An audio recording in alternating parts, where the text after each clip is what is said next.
You're live.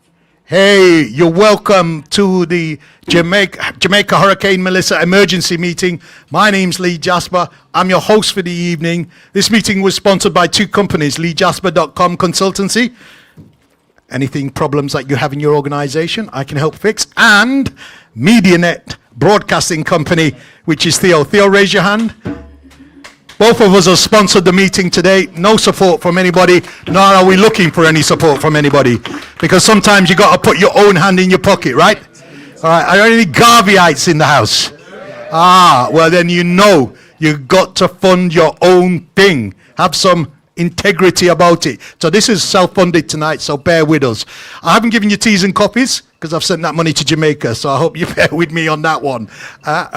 No refreshments, or at least very little. Toilets are here to my left, around the corner, so you need to go to the round there. Try not to walk in front of these very complicated cameras. I'd appreciate that. And if there's a fire escape, if there's a fire alarm, then we all head out through that way and we gather on the front steps there. Don't think any of those things will be important.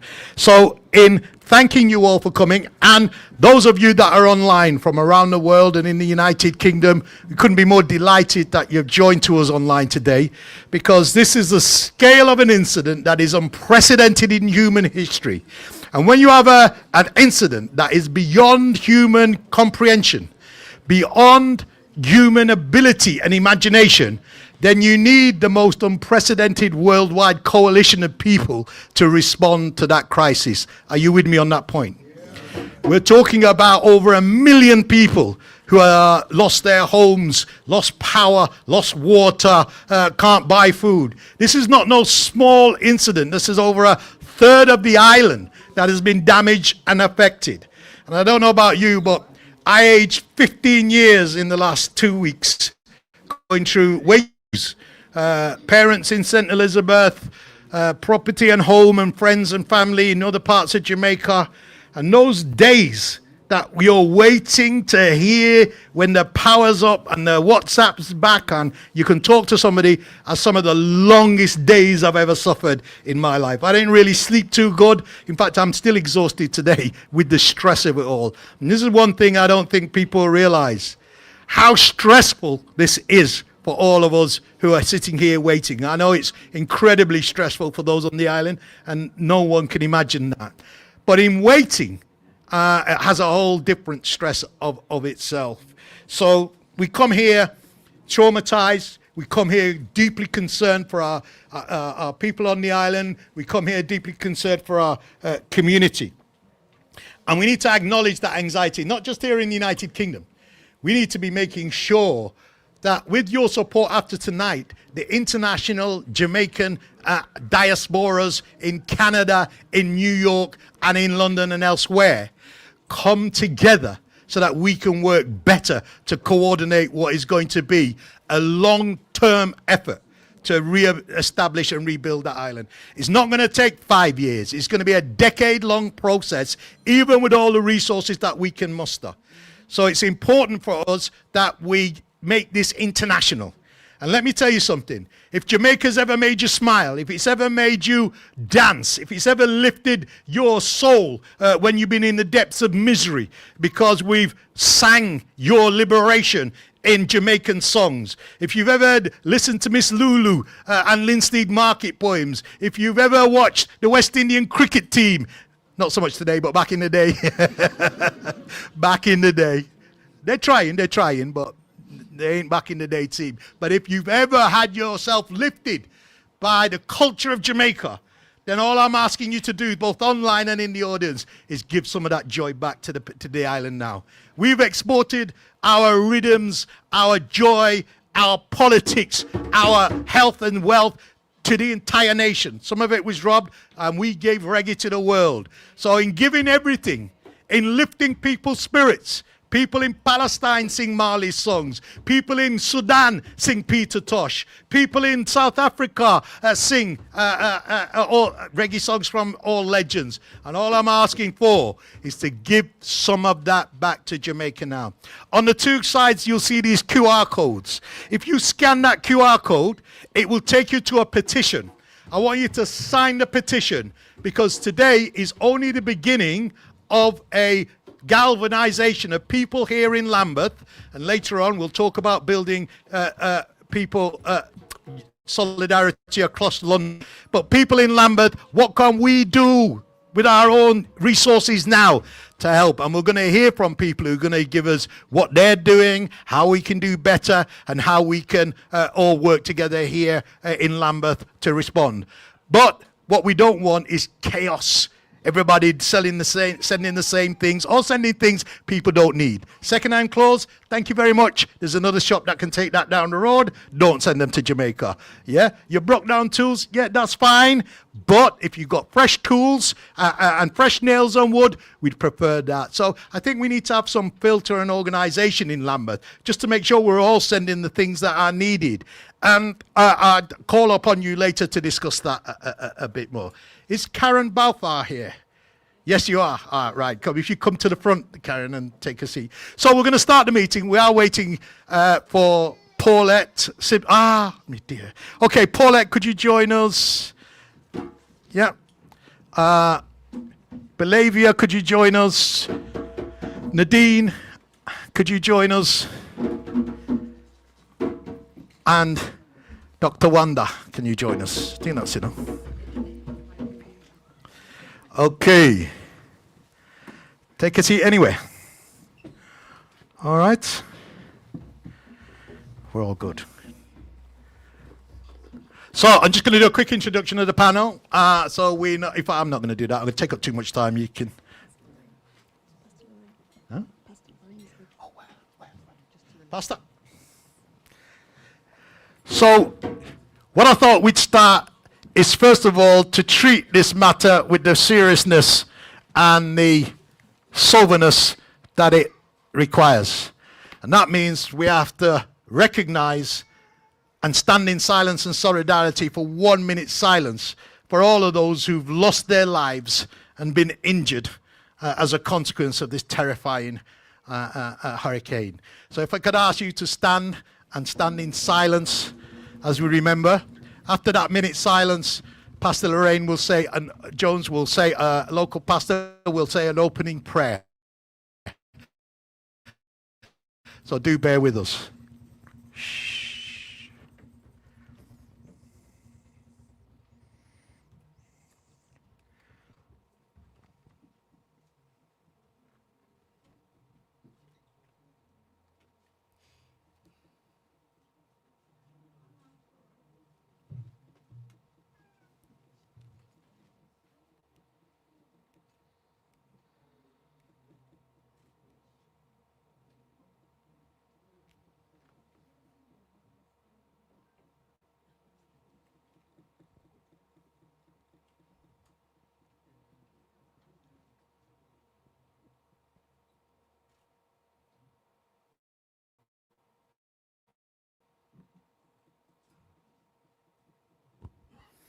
Okay, thank you for your silence.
and turn it around.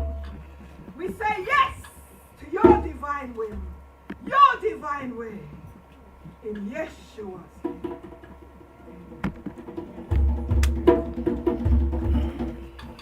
Give the pastor a round of applause, please.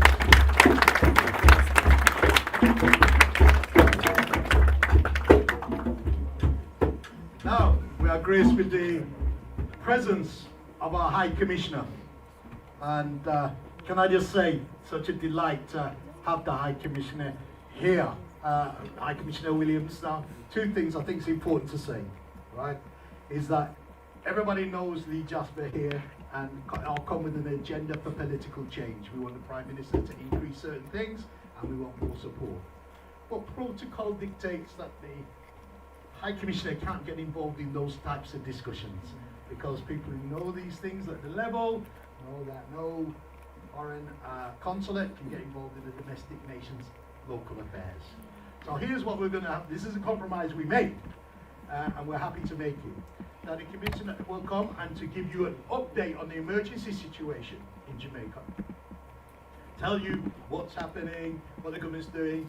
All of the information is on the websites anyway, available websites. People know that the Jamaican government is having press conferences daily to give updates. So there's no shortage of that information. So he'll come and deal with that and speak to that. Then he will leave. He will only leave because he can't be party to the discussion that we will then have about what we as Black British citizens here in the United Kingdom want to do in terms of getting a response from our government in relation. That he can't be a party of. But nevertheless, he came, and I think it's to his credit and the Commissioner's credit that not only has he come tonight, but this man has been working 24/7 since the hurricane. So let's give some love and welcome to the Jamaican High Commissioner. Thank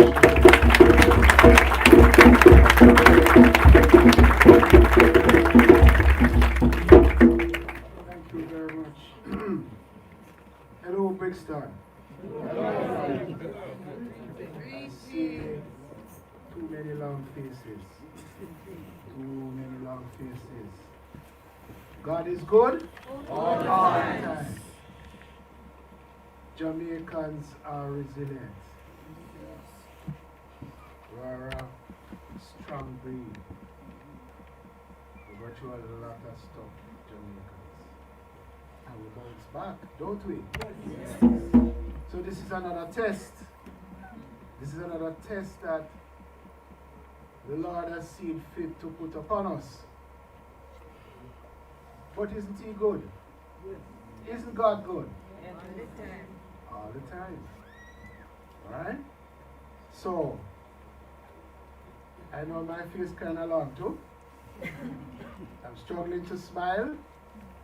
Hopefully by the end of what I have to say, we will be smiling and hugging and giving thanks. Alright? Okay. So we all know about Hurricane Melissa, Category 5 hurricane, which essentially destroyed 6 of our 14 parishes, almost total devastation and destruction. The estimate of physical damage, that is to say to buildings, roads, infrastructure, is estimated at 67 billion United States dollars. That's not M, that's billion. This is a very rough preliminary estimate. It represents 40% of the economic activity of Jamaica right now. 67 billion United States dollars. That's the initial cursory estimate. And according to the Prime Minister, he did another press conference about an hour ago. Yeah, about 2 hours ago. He spoke to an economist afterward and said that might well be conservative. So, there you go. So we're talking a significant chunk out of the economic activity.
As well as cargo flights are taking place. I think there might still be an issue with the wharf in Montego Bay, but the one in to the south of the island is open and running and accepting goods and cargo. So we are at the end of the, well, we're still in the relief stage. After relief stage is the restore stage, and they're beginning to plan the restore stage. Restore meaning, how do we build back? Not necessarily a situation where every structure will be built back the same way it was before and in the same location. Lessons I learned. I don't mind telling you, lessons were learned out of Hurricane Beryl. We have much better geospatial planning since Hurricane Beryl, just last year. So they were better able to map in real time the physical damage and what needs to be built where. We have better capabilities there. The Office of Disaster Preparedness and Emergency Management has been shored up with logistic support, not just from the Jamaica Defense Force, but also from the United States and the United Kingdom. That is to say, to help with distribution of relief supplies. There is also a private sector oversight committee headed up by Senator Keith Duncan that is seeing to rolling out logistics support to government. So he's harnessing the private sector with warehouse facilities, trucking, and so on. And I understand that that is already in place and ongoing. Jamaica National is sitting to my right. I don't think I need Paulette. You have told them all the wonderful things Jamaica National is doing? All right. Jamaica National is doing a lot of wonderful things in Jamaica with the relief effort. So, Jamaica has suffered a significant blow.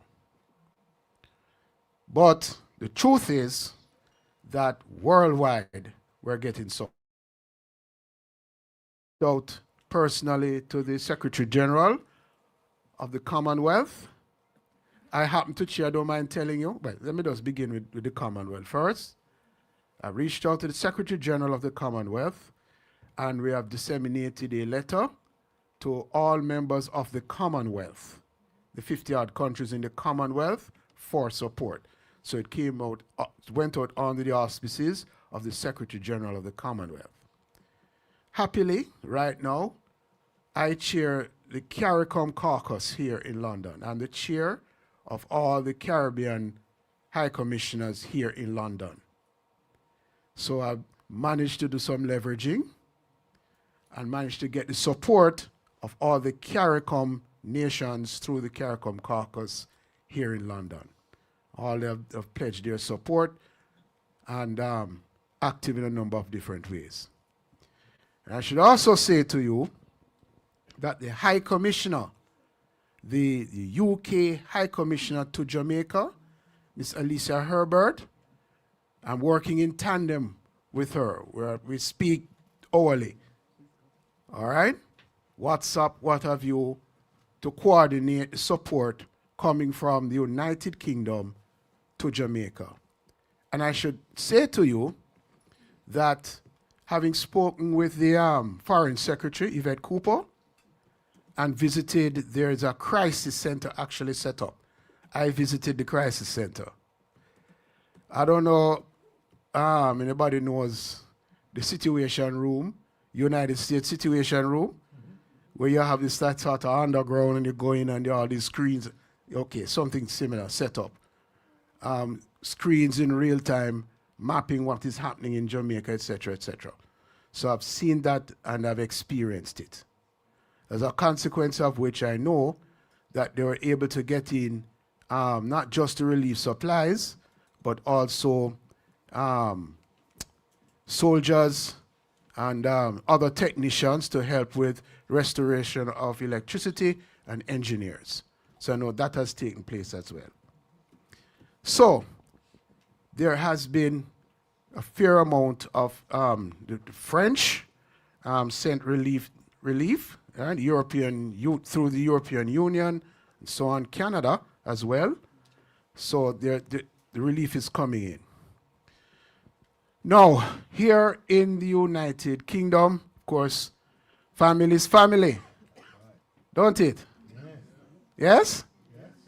And if there's a problem in the house and the household, the first place you should turn to is family. That's right. Bring them come. Good. Now, set up a one-stop place for donations, relief support, needs list, and all of that. I'm sure everybody in this room knows the website now. Everybody know the website? supportjamaica.gov.jm.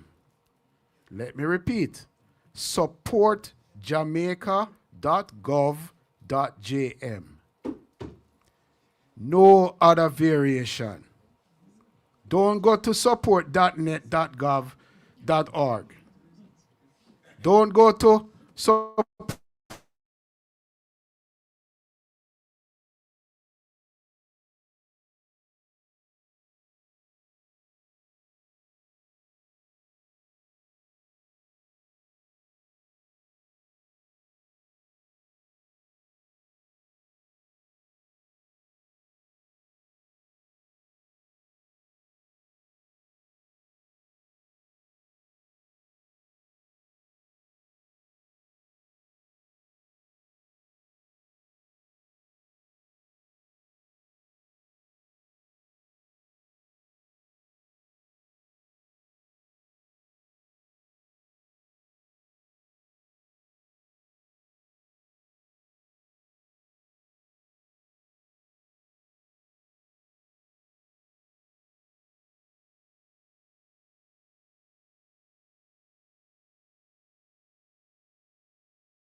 tell people about supportjamaica.gov.gm and donate there. Alright? Secure donation. So, the general position of the Jamaican High Commission is not to endorse fundraising events. Not because we don't want it to fundraise. Of course we want it to fundraise. We want it to do as best as possible. It is just that it is a minefield for us. Alright? I don't want to get into what has happened in the past and bad outcomes and so on and so forth. When the High Commission's name has been attached to a fundraising that was not legitimate. Okay? Those legitimate a lot of those legitimate fundraising that takes place sometimes don't need an endorsement from the Jamaican High Commission, like Jamaica National. Don't need a letter of endorsement. Everybody knows Jamaica National. So you know that's fine. All right? Please, have your fundraising. Do your fundraising. Wonderful. All right? Once you raise the funds, supportjamaica.gov.jm. You will be, it's an undertaking from the Jamaican government.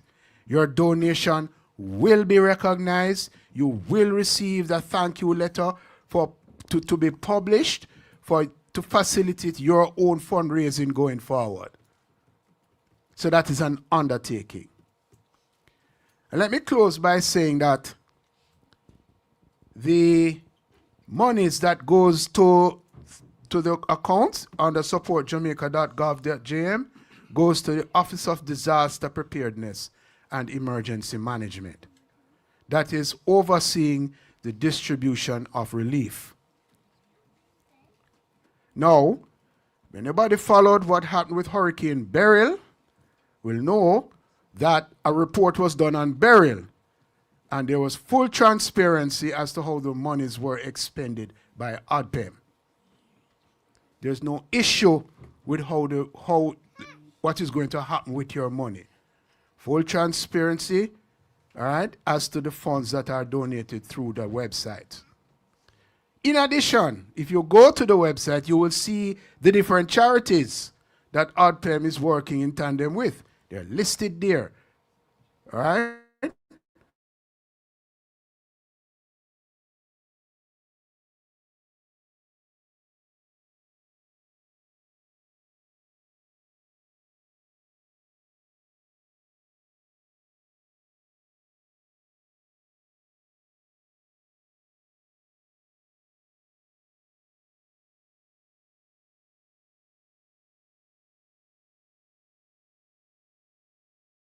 A non-partisan way, a transparent way to those in need.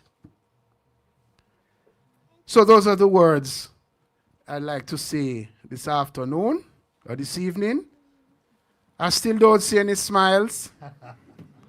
I know it's a heavy topic, but we are doing well. What do I mean when I say we are doing well? When you compare how Jamaica has responded to a Category 5 hurricane, the worst hurricane we have ever experienced in our history, and you compare to how, quite frankly, how other countries have been able to respond to catastrophic events like these, Jamaica is actually doing fairly well. Now let me stress, which is obvious, the recovery is not days, it is not weeks, it is going to be months for relief, to get over the relief stage. The restoration stage, you know, that's quite a bit longer because the economy has suffered and it's going to take a while before we can rebound. But, you know what? If you recall where we were just before the hurricane, where were we just before the hurricane? Quarter over quarter economic growth, booming real estate market, highest level ratings level by the international rating agencies, lowest debt to GDP ratio down to 65%, lowest poverty, Lowest unemployment rate down to 3.4%. All right? 40% reduction in crime. Best net international reserves we've had ever. So, Jamaica was resilient up to and including the point of the passage of Hurricane Melissa. So, it's a good thing that we manage ourselves properly so that we can rebound as quickly as possible. Do not despair. Do not be anxious about anything. Yes? Do not be anxious about anything. What do? Put your concerns. Please, I'm sure you're all Christians in here. I'm sorry. Some Muslims and so on. Do not be anxious about anything. Yes? Jah Rastafari. Thank you. Thank you so much.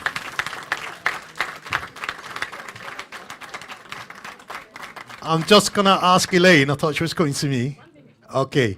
All right. Thank you so much. I know you have to leave. Look, the High Commission are working flat out. So he's come from one meeting, he's going to the next. He's absolutely. So I want you to give him a lot of warm applause as we see him out. But our Commissioner, Mr. Williams, thank you so much.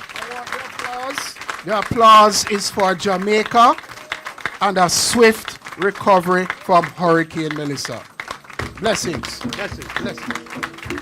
We're going to move straight on because we're tight for time.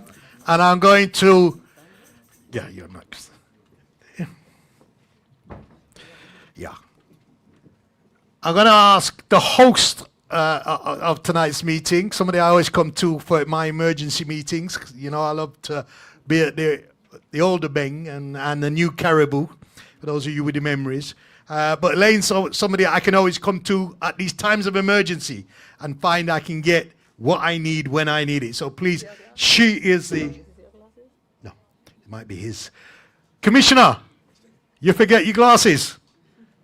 He's a man so tired he forget everything. Look. But I just ask her to say a few words because she's the owner, founder, CEO of this building. And let me tell you this. This is one of the few buildings which is owned by us. By us, for us. No grants. No council grant. Earned ourselves. Elaine. Good afternoon, good evening. Thank you very much for coming.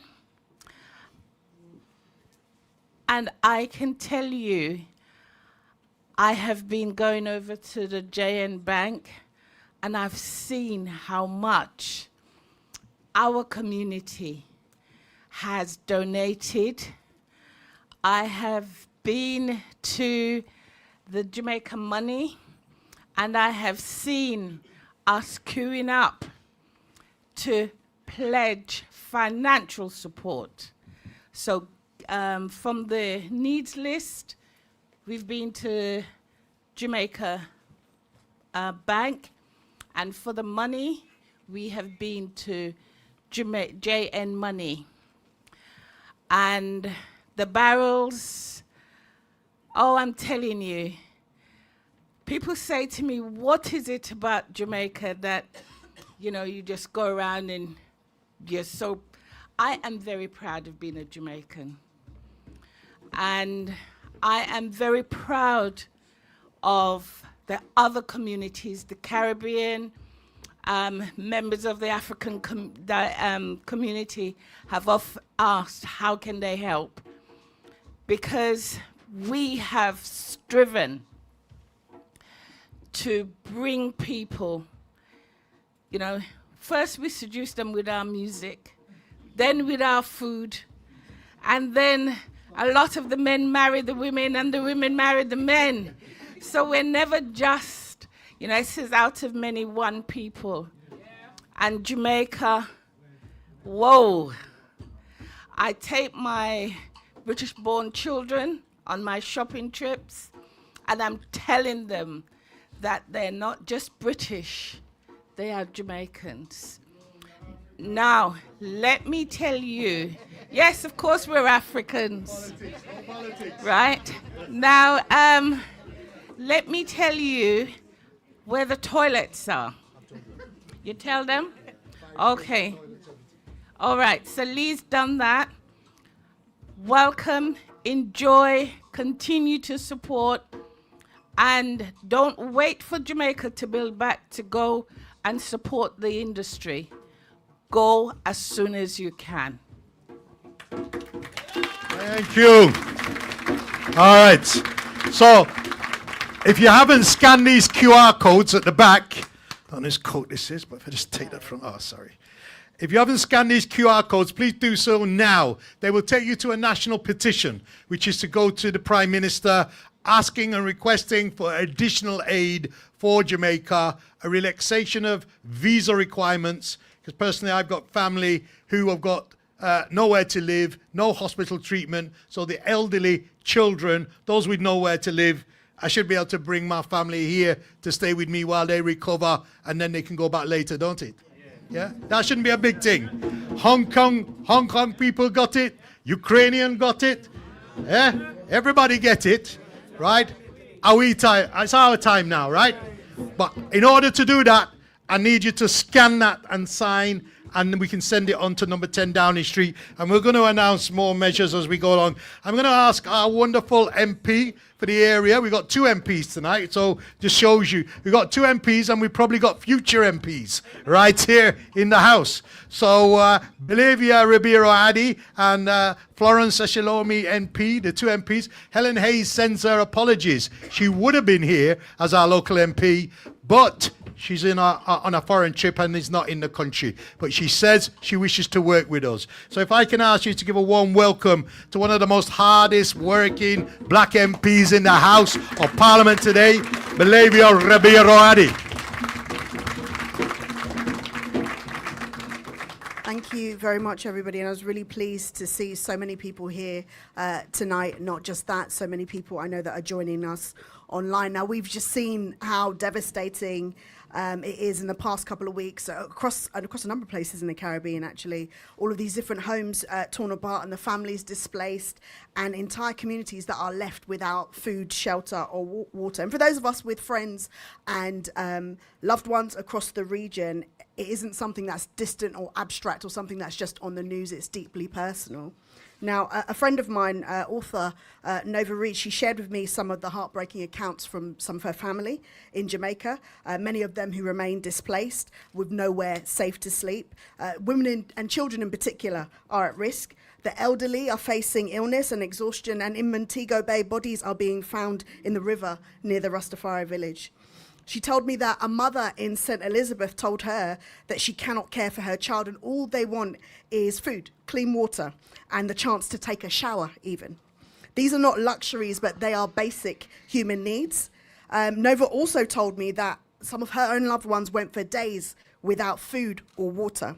And she only managed to get help for them through an independent charity, walking supplies in on foot after using her own social media platform to raise awareness. Now, I think generally, that's utterly unacceptable. People shouldn't have to rely on informal networks of compassion when entire nations are crying out for a coordinated and professional aid effort. And yes,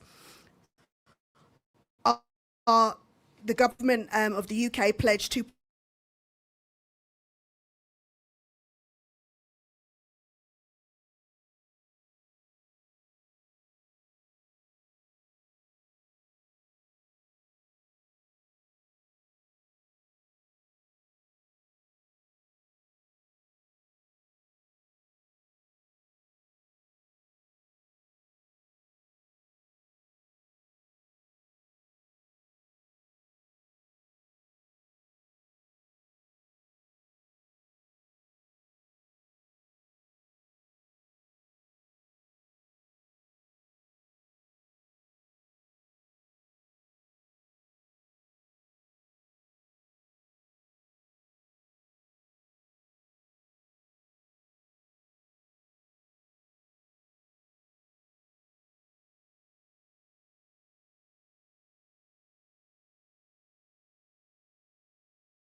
really, really trying. They've set up a system for people who to report incidents, but the communication failures and the power outages mean that so many people that are crying for help are not actually being answered. And the inability to mobilize aid effectively has become almost as destructive as the hurricane itself. Remember, Jamaica are doing this not with just one hand, but both hands tied behind their back. It is a country, we have to remember, that is steeped in debt. They may have shaken off the shackles of enslavement and colonialism, but those shackles have been replaced with other shackles, debts, underdevelopment. And what should be used on climate resilience is actually used on debt and development instead. So every single year when they are hit, they have to keep spending money on things that are not immediate needs. So the truth is, what we're seeing is not just a natural disaster. It's the result of climate injustice. And I want to touch on climate injustice for a little bit. The Caribbean didn't cause the climate crisis, but it's one of those regions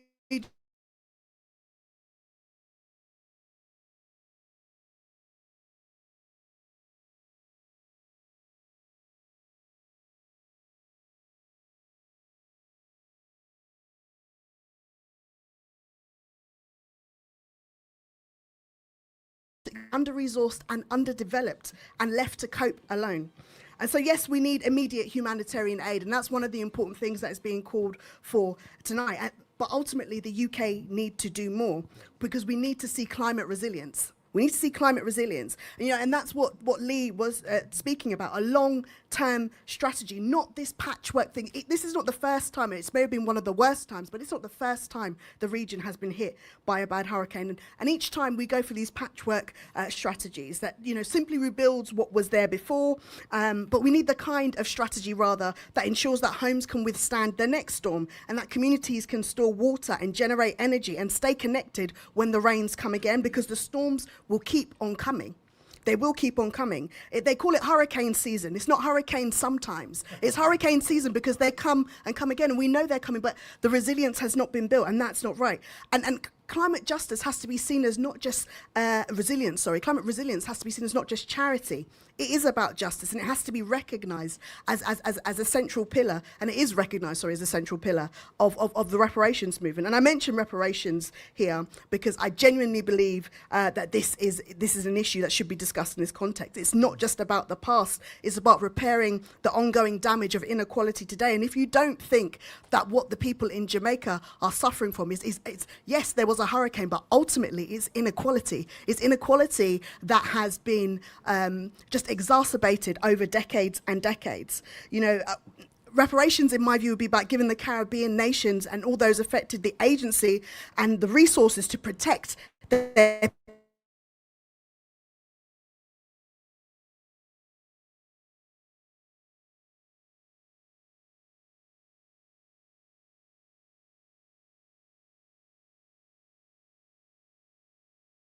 build. You absolutely have to rebuild better, and rebuild better in a way that Jamaica can sustain itself. And there's another thing that I want to acknowledge that Nova did touch on when we spoke, and it's also recognising the trauma doesn't stop at the shoreline. Many communities definitely across Lambeth and across other parts of the country are feeling it. As being part of the Caribbean diaspora and living with fear and grief, people have lost loved ones. People can't get in touch with their loved ones. And all that fear and that grief and that helplessness watching family suffering from afar and wondering if the things that you're sending and the money you're sending is even getting to them.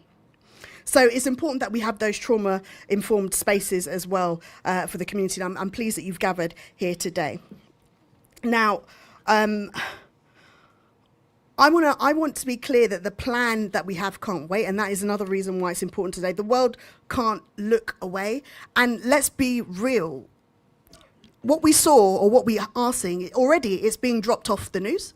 It's not as high priority in the news, but you've heard from the High Commissioner himself, this is going to take months, if not years. And we need to make sure that people's attention are firmly on this, because they will just go to the next news story, to the next disaster. And that's going to be a huge, huge issue. So, I believe that we need an urgent, coordinated international response, not just to respond to the disaster, but prevent the next disaster. And I want to see this country invest properly in climate resilience, in sustainable infrastructure, not just as charity, but as acknowledgement of our historic responsibility. Because we have to answer with more than sympathy. We have to answer with action, because we have a duty because of what was done to Jamaica and Jamaicans by this country. And that's important, that we treat these actions as climate justice, as reparative justice, not just aid. It has to be a duty, because the storms are going to keep coming, and the suffering will, if we don't start to look at it in a slightly different way. So myself and my colleagues right across Parliament, we will be calling for more to be done. But as I said, importantly, we have to be calling for it not as a matter of aid, but as a matter of responsibility, as a matter of duty. We have a duty to the people of Jamaica, not just those that have family members there or have links to them or enjoyed a holiday there one day and want to give little bits of aid. This country, our country, the United Kingdom, has a duty to Jamaica. Thank you. We're going to move right along with our next MP. Got a number of speakers. If when you finish speaking, you could take your seats at the front row, and we can replace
have different strands. So we have a strand where we are facilitating people sending money to their relatives at home, and we're doing it free, I think, until the weekend. However, a lot of the ATM machines may not be working. A lot of the banks, not only Jamaica National, but all the other banks, haven't been able to open in certain areas. So what it means is that people have to travel further than they normally would to collect the money. And the roads are bad. So it is a challenge, right? It is a challenge, but people are finding ways to do it. A beautiful story I heard from somebody in St. Elizabeth. She was working and she was working outside of St. Elizabeth and coming back in. And she would take a list of everybody's name and their number. And when she reached Wi-Fi, she called the people abroad and say, your mother or your father is still alive. All right? Those are very encouraging stories. So Jamaicans are helping each other as best they can. So we send the money. But we have a foundation called the Jane Foundation, which is one of the government's 5 recognized charities. The High Commissioner mentioned them. So the government has recognized the following charities as partners, official partners to help, which is the Food for the Poor, and I'll tell you a bit about them, the Salvation Army, the Red Cross, the American Friends of Jamaica, and Jamaica National.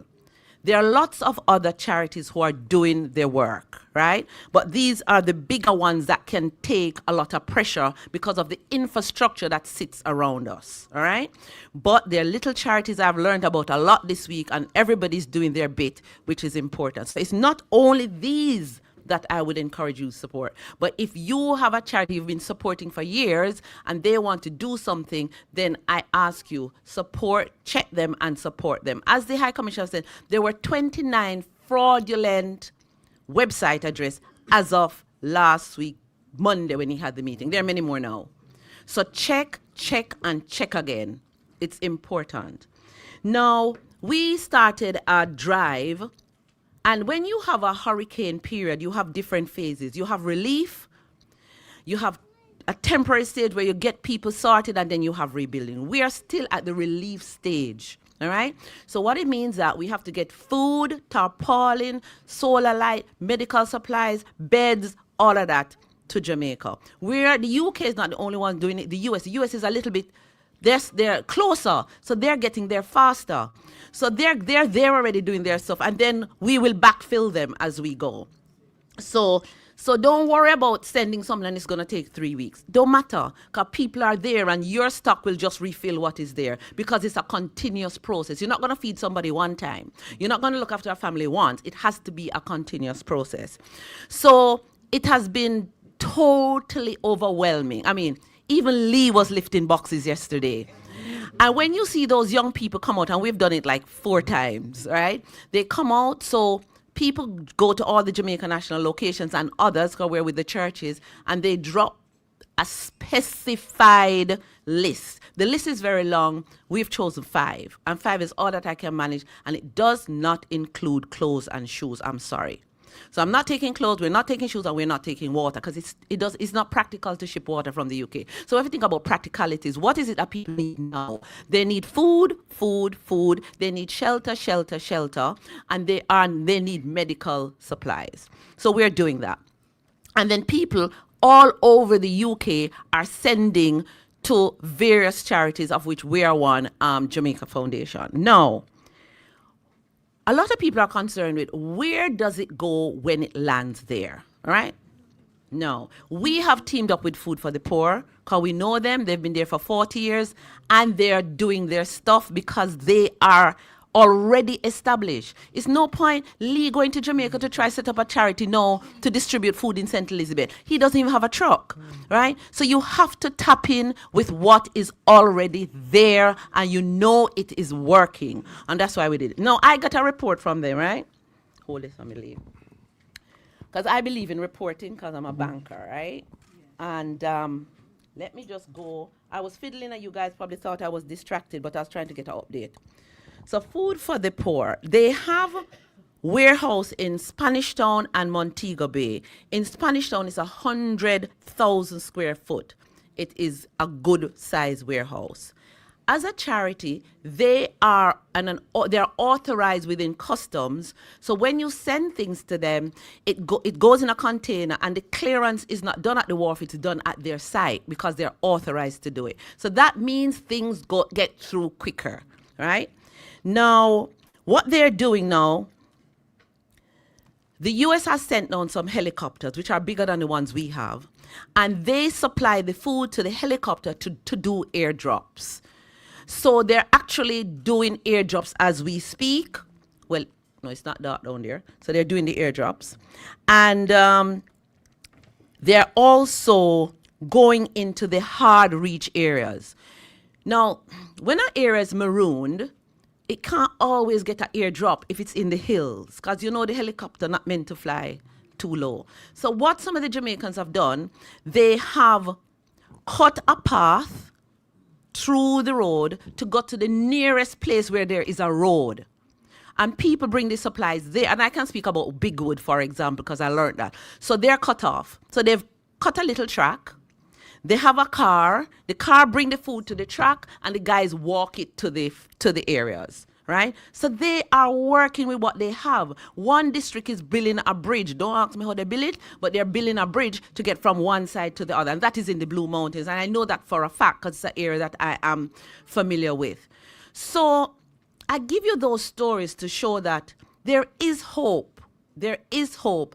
And if we work together, and I say together, we are working with the churches, we're working with Food for the Poor, and we're working with a lot of agents, because sometimes when you work together, the splash is bigger than when you try to do things individually. So sometimes the charities can get together, and then it make it easier. Can you imagine the number of containers that are at the wharf now? So if you work together, it goes through quicker. And finally, what I will say is this. You know, we've been having, as I say, collection point there. And a little pensioner came the other day, all right, a white lady, and she says, "This is my contribution." In the blue bag was 1 pack of spaghetti, a bar of Dettol soap, and I'm not advertising Dettol soap, and about 20 tea bags in a Ziploc bag. That's what she could afford. And I don't know where she come from. She take bus with her little bus pass and reach on time, deliver it, sign her name, and she left. She didn't have to do it. But Jamaica is a loved place, right? And sometimes, and I'm going to go rogue, sometimes we are our own enemies. We must stop quarrel. Right? We must work together. It's not about how many clicks you get. It's not about how many followers or how many friends you think you have. It is about your compassion for another human being. The amount of people who've come and they've just burst into tears because the emotion, they can't find their people. They don't know when the ball going to reach. They can't get money. They don't have light. They don't have telephone. My father don't have light or telephone, but he's perfectly fine. He can live without that, because when he born, he never have a mobile phone, right? So we have to go back to the basics. Even the soldiers are saying, you know, when they used to have the CB radio? Yeah. If they had walkie-talkies, they would have been better able to communicate when the Starlink never go up yet. Right? So you have to go back to basics. My father had to pull out his 91. He had to pull out his transistor radio. And then he find out, say, the batteries, them did cake up because he never changed them on time. So we just have to be real. And I try to be real, right? So now we're helping our people. And food is getting through, right? Electricity is being restored. Starlink, I never believe I would actually speak about Starlink, but Starlink have sent units down. So JN had a unit that went to Lacovia on Sunday.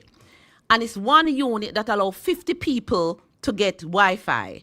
So they charge up, they get the Wi-Fi. And you know why they want the Wi-Fi? It's not for Jamaica. It's to tell their people abroad that they're okay, right? Because they know the fear. And so one of the things that Belle mentioned is mental. A lot of us here are charged. You're worried. You're angry with the government. You're angry with a lot of people. You're worried about your people. You can't get things through. But just generate that positively. Do something positive that can help to do that energy. And I tell you, my life is changed after this because just the outpouring of love and generosity that I've seen. So, Lee, you have to campaign. Up here, we have to campaign. Down there, we have to give love and help each other. The other thing that I'm going to say, and I know we're gone over 7 minutes, is that tell your relatives mustn't go to St. Elizabeth, go sightsee, because they are blocking up the roads to get the aid in. Everybody go on sightsee if you take picture to send to them relative and friend. Tell them stop do it. In some areas it's one lane going in that has to come out again.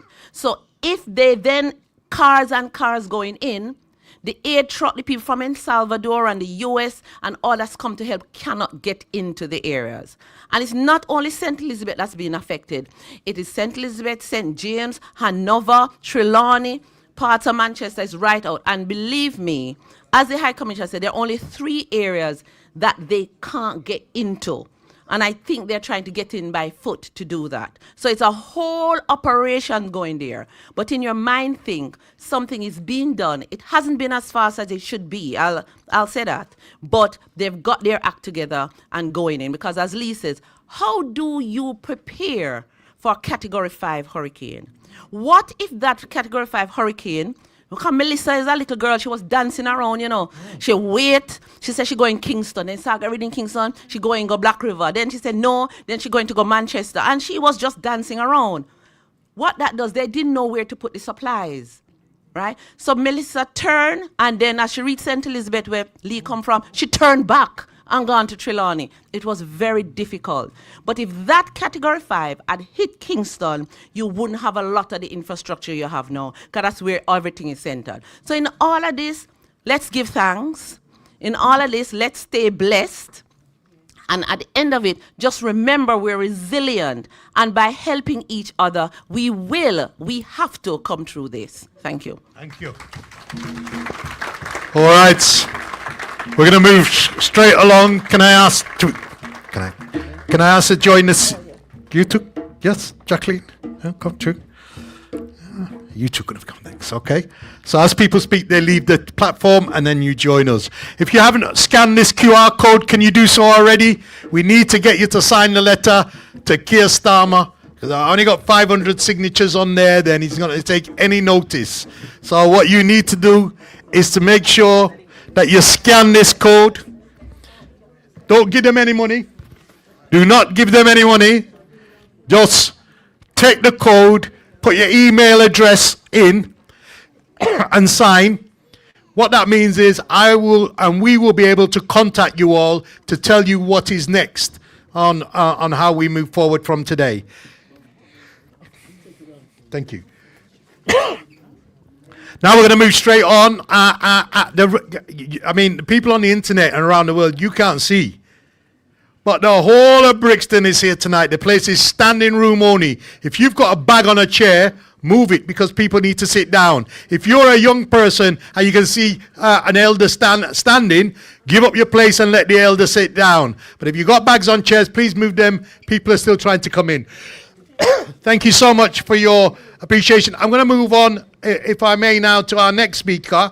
And we've had the High Commission, we've had Paulette, we've had people of my age group. Now it's time for the next generation. And when I say that Nadine White is one of the finest of our next generation of leaders, I don't say that to flatter anybody. I don't say that to creep to anybody. I say it because I've seen this young woman from these ends. Her career has risen spectacularly and it continues to rise. And I'm enormously proud of her, and you should be too. Nadine White, give her a round of applause. Hello.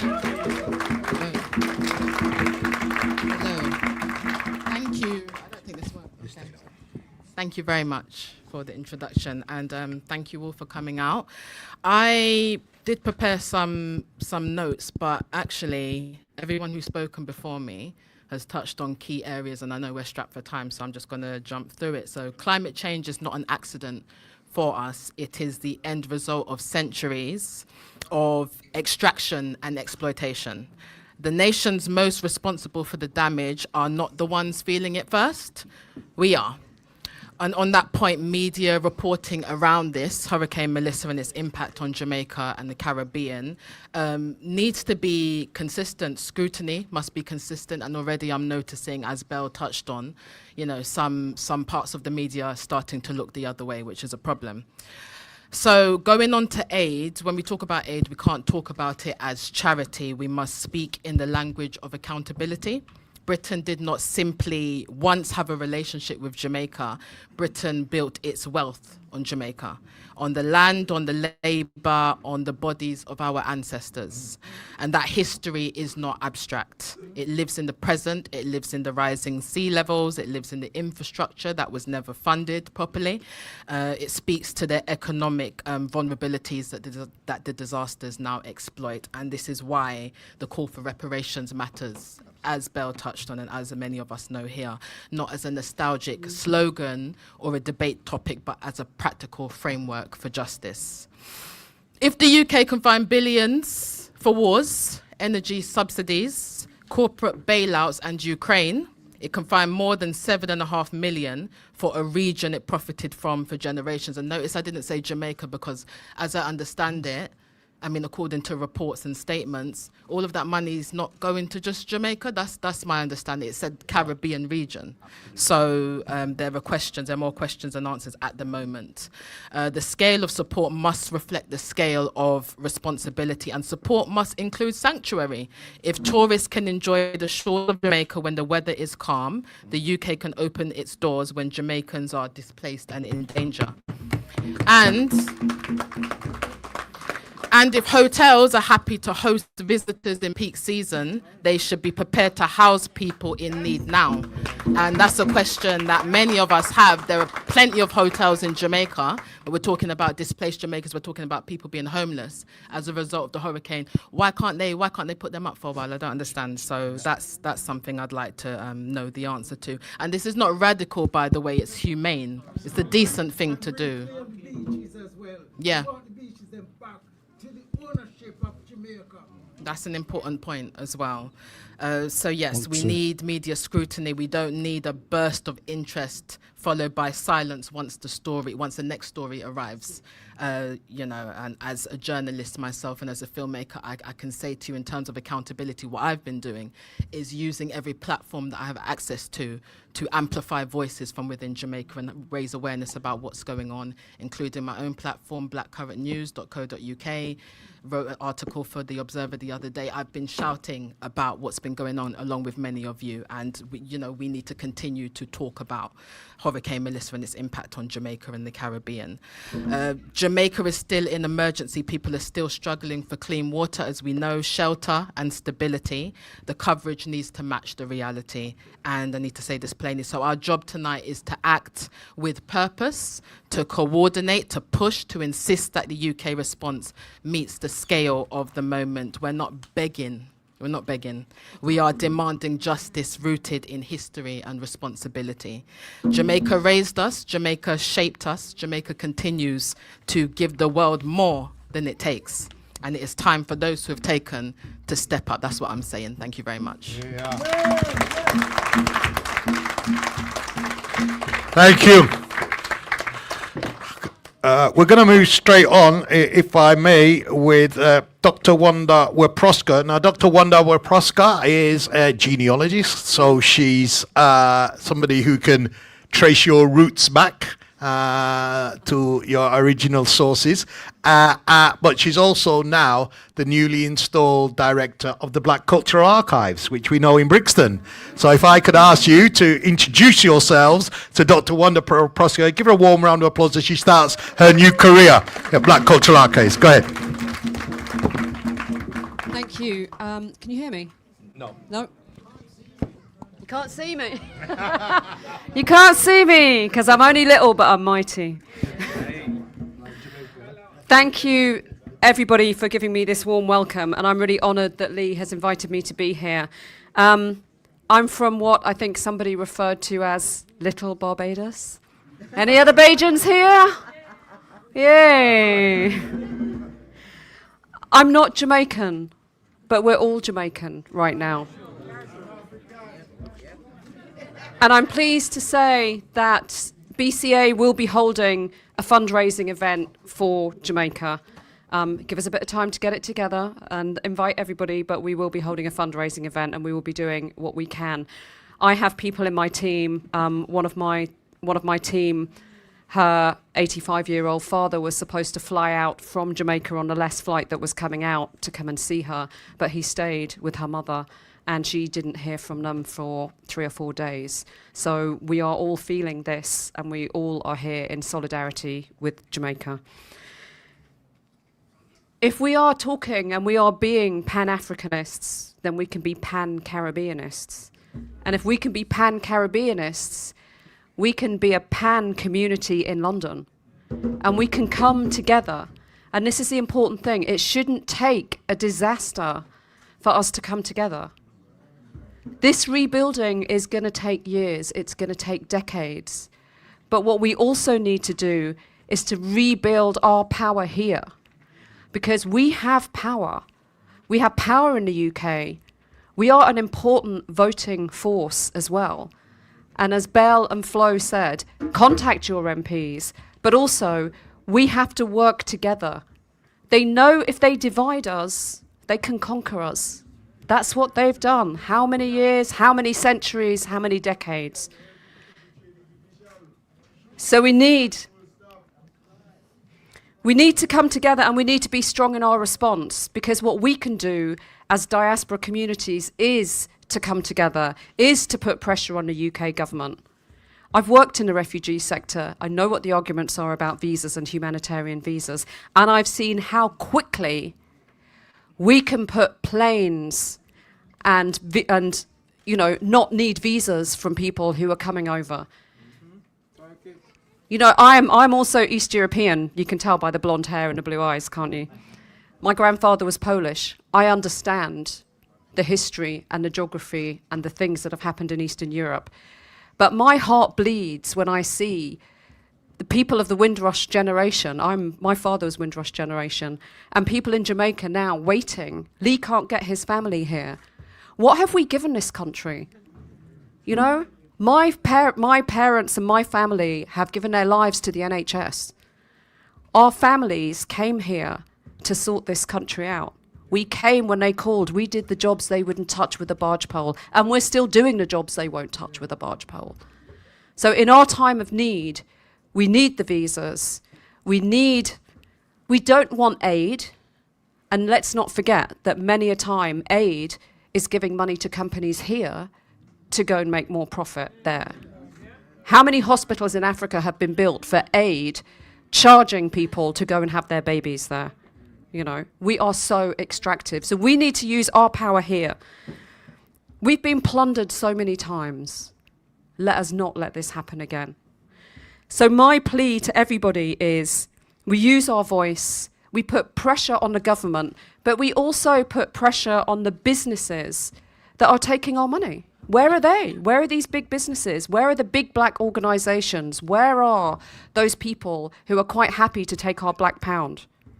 Now we put pressure and we say, this is part of your role. This is part of your accountability, was mentioned by Nadine. It is all about accountability. We are in this situation because they were over there. I want to also just touch on climate change, because I was listening to a news report where people said, you know, people in the UK aren't bothered about climate change because it's not really happening to them. We are people in the UK and we are seeing what's happened with climate change. And it is happening to us. It's happening to our families. It's happening to our parents. It's happening to our grandchildren and our relatives. So let's make no mistake that climate change is something that is just over there, because it is connected to us. And again, we have to take that responsibility of making sure that our voices are heard and we're pointing out that this is an urgent, urgent thing that we need to do.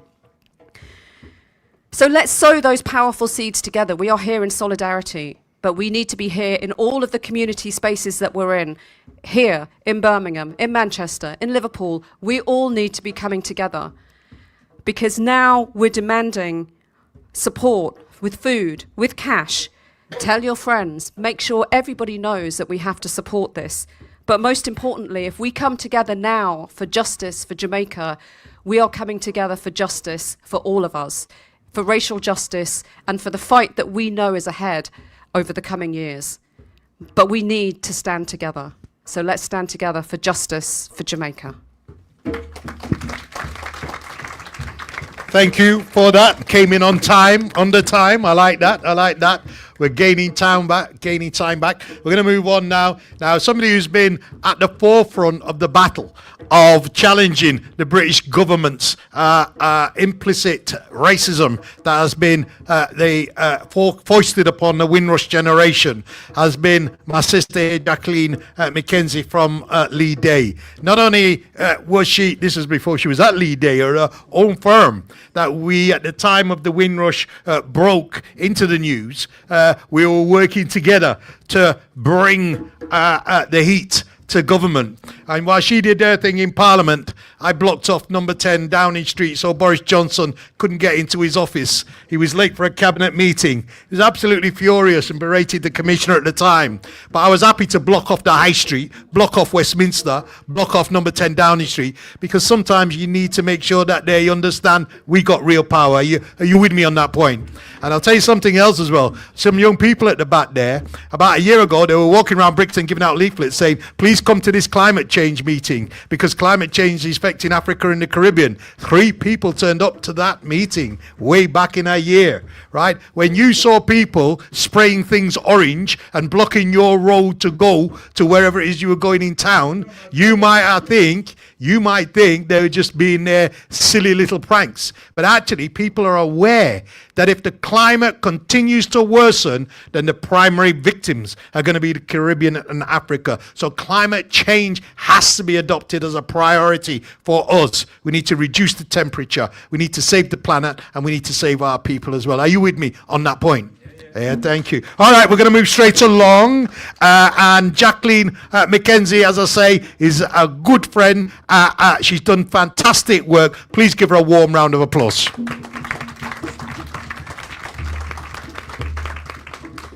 Good evening, everybody.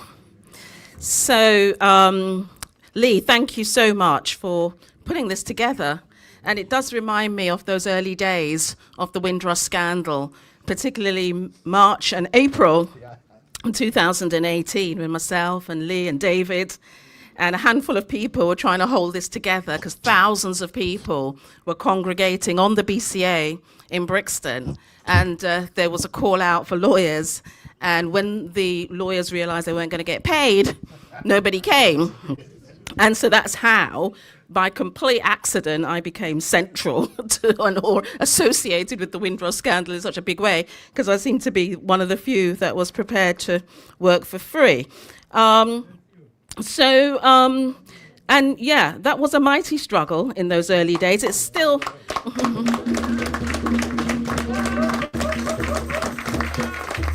It's still an ongoing struggle. We're nowhere by any means out of the woods yet with it. Some of that work that we did in the early days, like blocking Westminster Bridge and Downing Street, and the sort of thing that has made me an absolute enemy of the state, so that they prepare little dossiers on me going back to 40 years of political activism in their stupidity. We probably need a little bit more of that. But I've been asked, you've heard all these really interesting talks so far from everybody about climate justice and long-term development and so forth. And sadly, I've got a really boring thing to tell you, and that's about immigration. So just to say, some of you here, because I'm seeing lots of faces of people here who I know, mainly from my work on Grenada, because I lived in Grenada during the revolution. And so I've been very involved with the human rights work there. We set up the Committee for Human Rights in Grenada, and, you know, we fought the Americans, and in fact we had permanent demonstrations outside the US Embassy, and so on. And so I'm mostly known for that alongside Windrush, but I am half Jamaican. And in fact, my late father made sure that we knew Jamaica. We went there regularly as children. I've been as an adult many times. And we are from that whole southwestern corridor of those parishes that are mostly affected, Manchester and St. Elizabeth and St. James, particularly St. James, my partner. So my heart and my spirit's there, and we're very affected. A lot of it, thankfully, is property damage, which we will recover from. In Grenada, we've had some terrible hurricanes, and we always say we will build back better. And Jamaica will definitely build back better. I have no doubt about that. And the resilience that we've seen this past week echoes the resilience that we saw in our ancestors, and someone said, you know, they lived so that we could be here.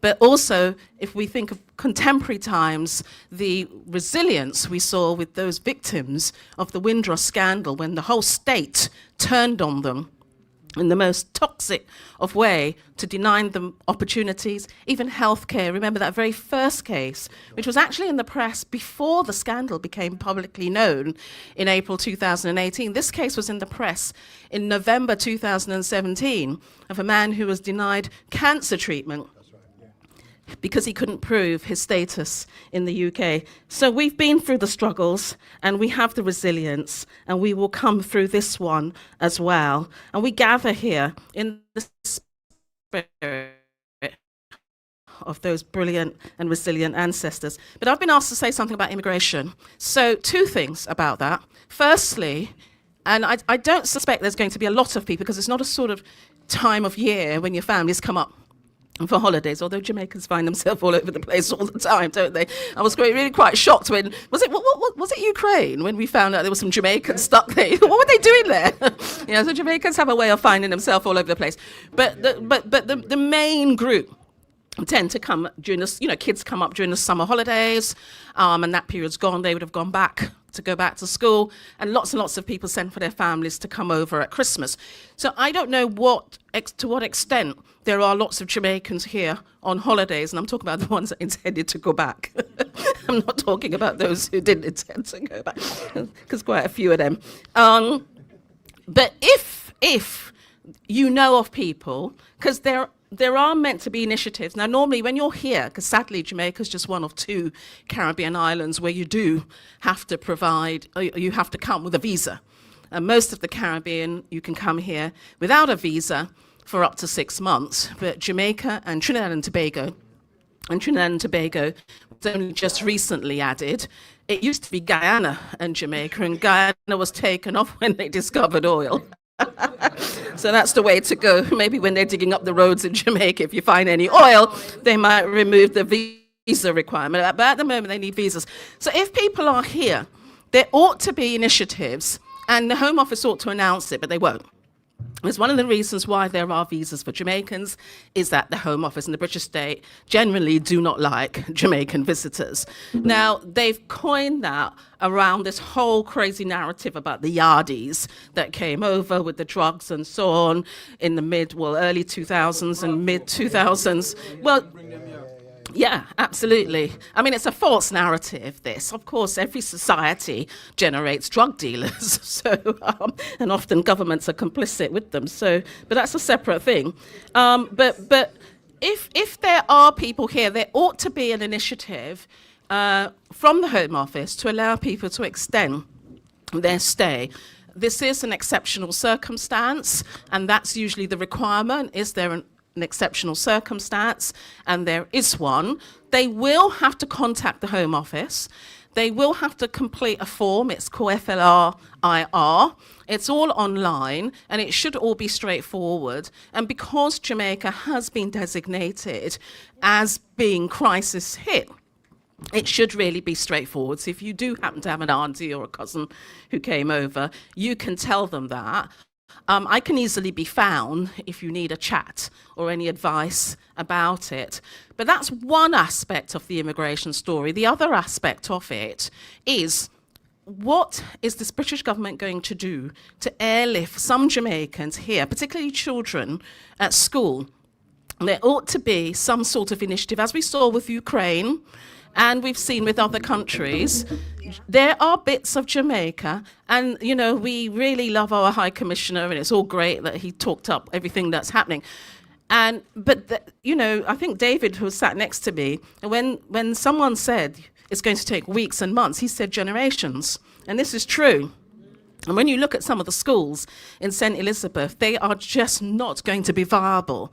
I mean, children are going to lose so much schooling. So we need to put some pressure on the British government. They've done this before where they've said, are you prepared? Are people, there was money for it if you were prepared to take in a Ukrainian family. And what is there for Jamaica? All right, Jamaica still has the king as its head of state. It shouldn't have, but it has. So what are they going to do? And I think what you can do is to contact your local MPs. It's a shame. I think the 2 MPs who were here have gone.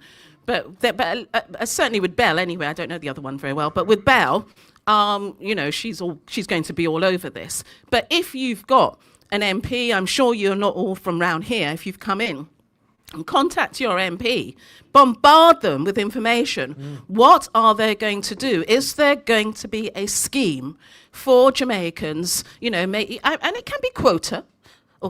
There could be a quota of it, a number of families to be allowed to come over, and particularly children who are not going to be able to go to school for a very, very long time.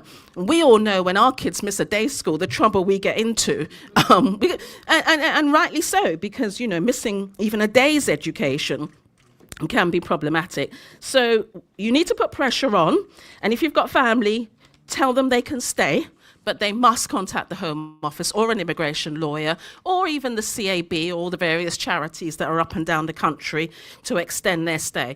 And I just want to just say 2 very quick things. I'm sure my time is up.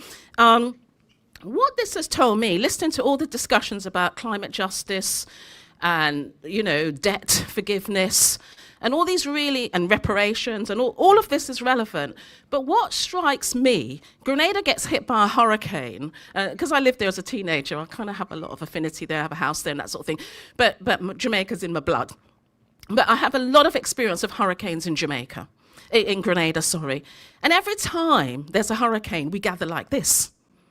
And the barrels are done, and and we get a lot of rubbish. I'm glad to hear that you said no clothes and no shoes, because my office was once a receiving point for stuff for a hurricane in Dominica. We had to get the Salvation Army to come and collect it to dump it. The amount of rubbish that people give you, they want to clear out their old junk. So, but what this has said to me, we haven't got time to discuss it, but we do need a meeting on this, is how are we, because we heard about the Red Cross, and these organisations are problematic. How are we going to prepare ourselves? Where's our development agencies? Where's our real structure so that we're ready whenever we have these issues in our countries? There is an agency with staff that's run by our people that's ready to go, because with climate justice, these hurricanes are now going to be a much more regular thing, and we're going to build back, and we're going to build back better, but it's going to be smashed again, because that's the reality of the times we're in. And my final point, Lee, sorry to overindulge, is just to tell you, and I've spoken to Paulette from Jamaica National about an event that we want to do next February, but we've decided to make it a little bit more exciting. So from the 7th to the 14th of February, and Leanne, who's here, knows all about it. In fact, we're going to try and put her in charge of it, but she doesn't know that yet. We're going to do a Jamaica love, a kind of Jamaica loving. And we're going to try and get the whole country involved in this, schools and churches. So you have Macmillan Cancer Week, and everybody does a coffee morning, you invite your friends in. And we have a goal of trying to raise £1 million. And we don't know where it will go, but somebody will need to tell us.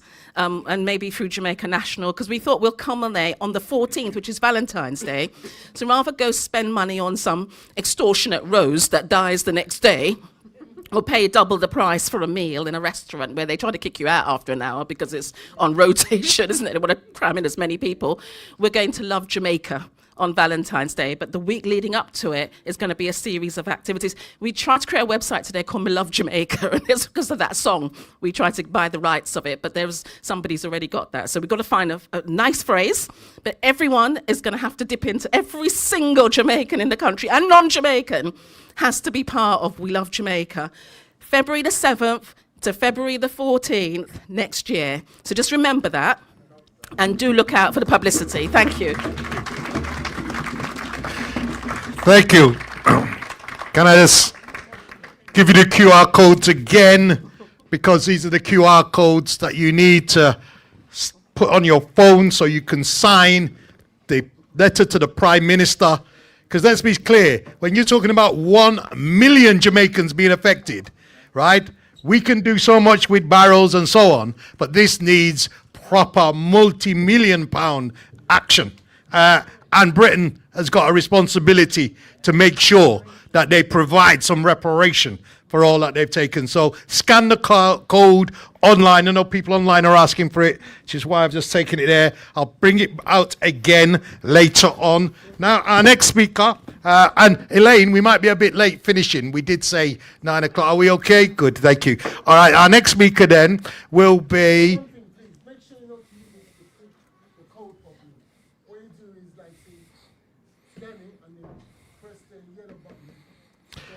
So everybody know how to use that code, right? You put it on your phone, you scan it in a picture, and then the website will come up in a little yellow bar underneath it. You press that yellow bar, and it takes you to the place that code to sign the petition. So scan it on your phone, press the yellow bar underneath, takes you to the petition site, do sign it.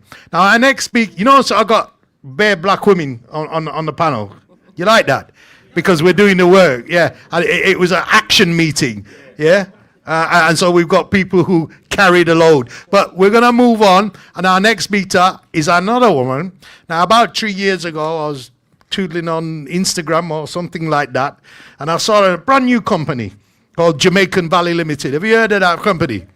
And it's no salt in their things, and it's healthy, and you can see I'm packing on too much weight. So I thought, yes, let me try some of that healthy. So I bought a big gift set for Christmas that year, and it came from Jamaica Valley, one of the early ones, and it had a range of products that were absolutely gorgeous. Now, since then, I've then come to know that Karen Balfour, who's the CEO of that company, is not only making great products, but she's actually empowering people in Jamaica in the agricultural sector to play a role and to earn money and to get an income. She's also doing the same here in the United Kingdom. And one thing I love about our Jamaican community is the dynamism and the energy that is out there. I got a call just the day before yesterday from a Jamaican woman who owns a shipping company who's sending 3 ships to Jamaica a week and wants to ensure that, I don't know where Paulette's gone, but she said she will take stuff if Jamaica National delivers it. And the other call that I had is from a friend of mine who said to me he's just got a businessman who's donating 100 chainsaws. Yeah, a chainsaw is about £350. They're not cheap things, but he's donating 100 of them so they can send to Jamaica. And even outside here today, I'm going to speak to a woman, and she's in the crowd. I'll point her out, save her embarrassment. She's from a charity. She's saying that they can ship container loads of stuff and equipment, specialist medical equipment, and they can focus it in the right areas of Jamaica. So I think there is a lot of hope and energy out there for us, but what it takes is some coordination. So it's not an unruly rabble, it's more of a conducted orchestra in order to make that music. But in order to do that, civil society and the private sector are going to be more dynamic, quicker, faster, more efficient, more direct than government. Yes, we do need government to do their things, but inevitably there's a process.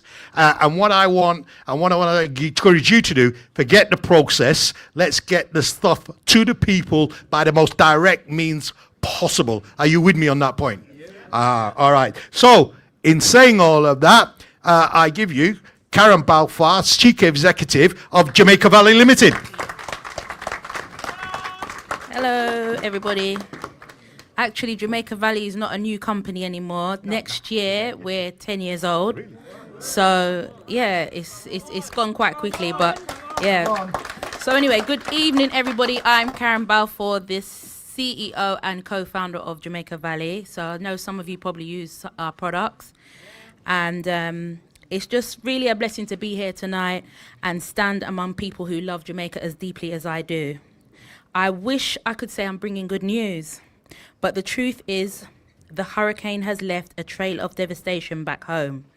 We've seen all the headlines, But what's not shown enough are the fields, the farms, the people who grow the food that feed us, the people whose hands and hearts keep Jamaica alive. At Jamaica Valley, every single product we make, every bottle, every seasoning starts with them. The Scotch bonnet peppermento, the ackee, the callaloo, all the beautiful, authentic Jamaican ingredients have been battered by the storm. Our own ackee factory was damaged when 2 massive trees fell right into the building, and our seasoning factory has been struggling for days without electricity. We managed to get a generator recently, but most farmers we work with don't have that privilege. They're calling us daily, asking us to buy up whatever they have left before it spoils, because without refrigeration or power, the entire livelihood is on the line. And we're doing our best, but it's an uphill struggle. But we're not sitting still. We've been organising collections, gathering supplies, and trying to get them shipped directly to the affected areas. We reached out to Virgin. This is an important one. We reached out to Virgin for help with air freight. And unfortunately, our request was denied. And I'm a silver tier member, but I'm going next week, and I'm not going on Virgin. So, yeah. Richard Branson said no. Well, yeah. Anyway, we'll move on swiftly. And but we didn't stop there. We've gone back and we asked for a smaller load, because initially we asked for 10 barrels, because obviously I don't think 10 barrels is a lot. We went back again, and then today on the way here we asked for 3 barrels, and that was again denied. But doesn't matter. A lot of people have been kind of very instrumental in bringing a lot of aid to our warehouse. So it doesn't matter how it goes, we're going to be sending those barrels anyway. Every shipment reaching right now can make a difference. We've also been in touch with local government officials, including MP Crystal Lee, that she's the MP for Northwest St. Anne, and she's been incredibly supportive and hands-on trying to get relief to the rural communities and most affected. I'll actually be travelling to Jamaica in the coming days to work directly with her and the local councillors in St. Anne, which is where Jamaica's Valley's main base is located. The hills in that region were very badly affected. My grandma's roof was blown off completely as well. And it's not just farmland. St. Anne is a major tourist hub, which means the economic impact will also be felt on many levels. Our plan is to help with the distribution of aid, food, shelter, material, water, purification supplies, and tools, whatever we can get to those families and farmers who have lost everything. The process hasn't been easy. We won't talk about Virgin again. It's been a struggle, but we're not stopping, because the people of St. Anne and Jamaica as a whole deserve more than promises. They deserve action. Beyond the impact on our farmers and businesses, we have to remember this is a humanitarian crisis. People have lost their homes, their crops, and in many cases, their only source of income. There's an urgent need for basic supplies: food, clean water, shelter materials like boards, zinc sheeting, tools, and water purification systems, just so families can start rebuilding their lives. We're calling on both the UK government and civil society to play a stronger role in supporting Jamaica's recovery, not just through donations, but through real coordinated aid.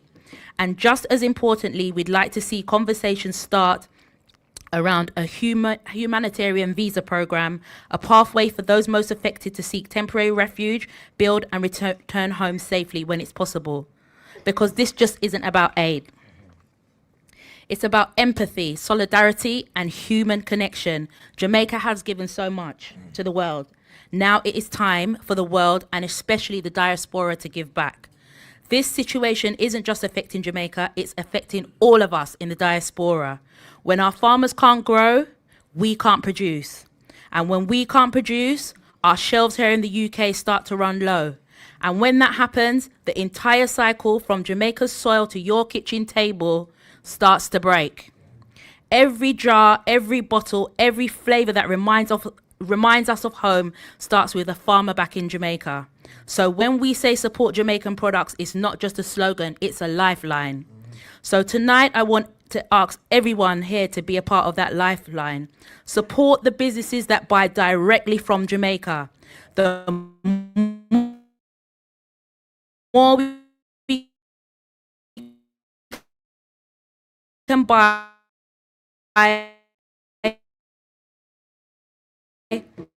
from our farmers, the more they can rebuild, replenish. You're in a position to help with supply, shipping, or even spread the time for us to mobilize, not just as consumers, but as a diaspora, a community that stands shoulder to shoulder with home. Please help us spread the word. Share the live stream, promote this message, get others involved. The more people who see this happening, the more help we can mobilize. I know Jamaica, I know our people. We've been through storms before, literal and otherwise, and every single time we rise again. This hurricane might have knocked us down, but it hasn't broken us because we're strong, we're resilient, and we're together. So let's keep this connection alive. Let's keep Jamaica alive. Let's keep our farmers alive, because when they rise, Jamaica rises. And when Jamaica rises, we all do. Thank you.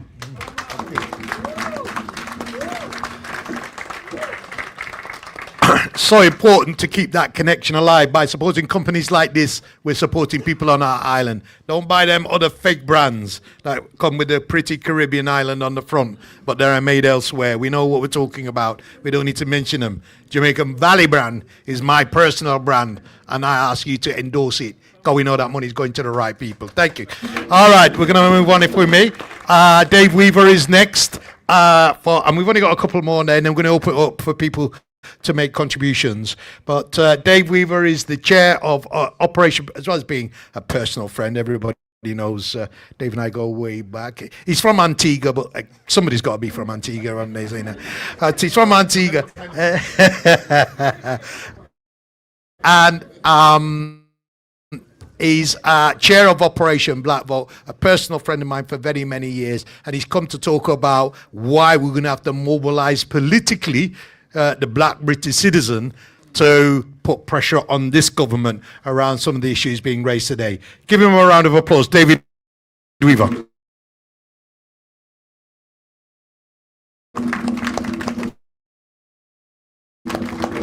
Thank you. You know, the last time I was here, time after time, we come here and we're talking about being strong and being resilient, but we need equity, don't we? We need our human rights. We need our human dignity. That every single time, every single year, we're coming here to complain about something else. I'm going to be fairly political, but there's nothing new that I'm going to be saying, actually, because our sisters here, everyone has made the points that we're gathered tonight in solidarity, but also in anger.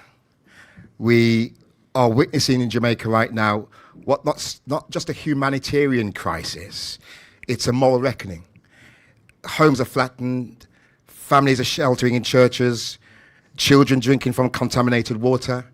And I'm from Antigua, but we've got relatives in Jamaica. So I hear what the representative was saying. But when I speak to, and when we're getting communication from what's happening in Jamaica, it's a misery. And in the face of this devastation, what has Britain, the so-called mother country, offered us?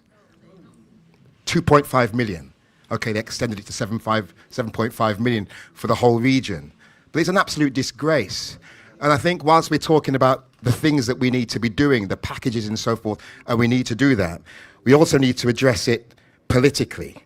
Because a nation of Britain's size and wealth, a country that wants immense riches from Jamaica and the Caribbean, offering this small paltry amount is an absolute disgrace. And what have they done in other situations? So when the floods hit Europe, tens of millions appeared overnight.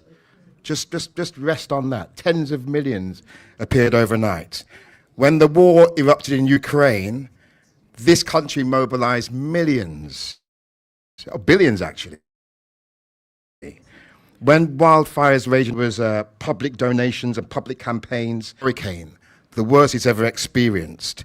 Flattened homes and so forth. What we get is a muted press release, and we get no national appeal, barely a whisper in Parliament. And I hear what our black MPs are saying, that they're doing all they can, but their colleagues aren't. When we were here the last time around, I think it was trying to mobilize people for the election campaign, we were hearing people say, why should we register to vote? Why should we vote? Why should we get involved? Actually, what we're beginning to hear people say now is that we're watching, and we've got to be mobilizing people so that there has to be a consequence, there has to be an implication, there has to be repercussions. Otherwise, we're coming back into this place, having these same kind of conversations. So, when independence came for Jamaica, Jamaica was left carrying a burden of debt, much of it owed to British banks and global financial institutions, still dominated by Britain's influence. And that debt, the so-called imperial preference trade systems, you know what that was? That was a situation like, I mentioned Antigua, but it happened in Jamaica and all across the Caribbean. They would take from our natural resources, bananas and sugarcane, they take it, they bring it over here, and what do? They sell it back. And they say we're selling it back cheaper. And what do? They called it imperial preference. Nowadays, we call it what it is. Damn teething, pillory. Yeah, do you agree with me? Yeah, and that's what they're still doing. So when we're talking about debt relief and so forth, there shouldn't be debt relief, it should be debt extermination. We don't need that, but there is no debt. And so that's why we have to be really taking this thing seriously. And the justice doesn't end there, and we spoke about the climate injustice and the climate crisis earlier, because it's intensifying these hurricanes, the climate crisis. It's a legacy of industrial wealth built by nations like Britain. It's Jamaica now, but it could have been Antigua. It could have been any other Caribbean country. About a month or so ago, my father was saying to me, we've got to be really careful because there's a wind moving towards the Eastern Caribbean, and it just diverted. And this doesn't happen by accident. That is happening because of the industrial strategies of the West. And Radio 4 this afternoon, I was just driving and listening to Radio 4, and I heard, because the COP30 conference is going on now, and I heard Keir Starmer standing up. He had a speech, probably written by the people that wrote that speech. What was it called? Hiding the Strangers, saying, because it served him right to say this, to say, look, I stand with the Jamaicans as a result of Hurricane Melissa.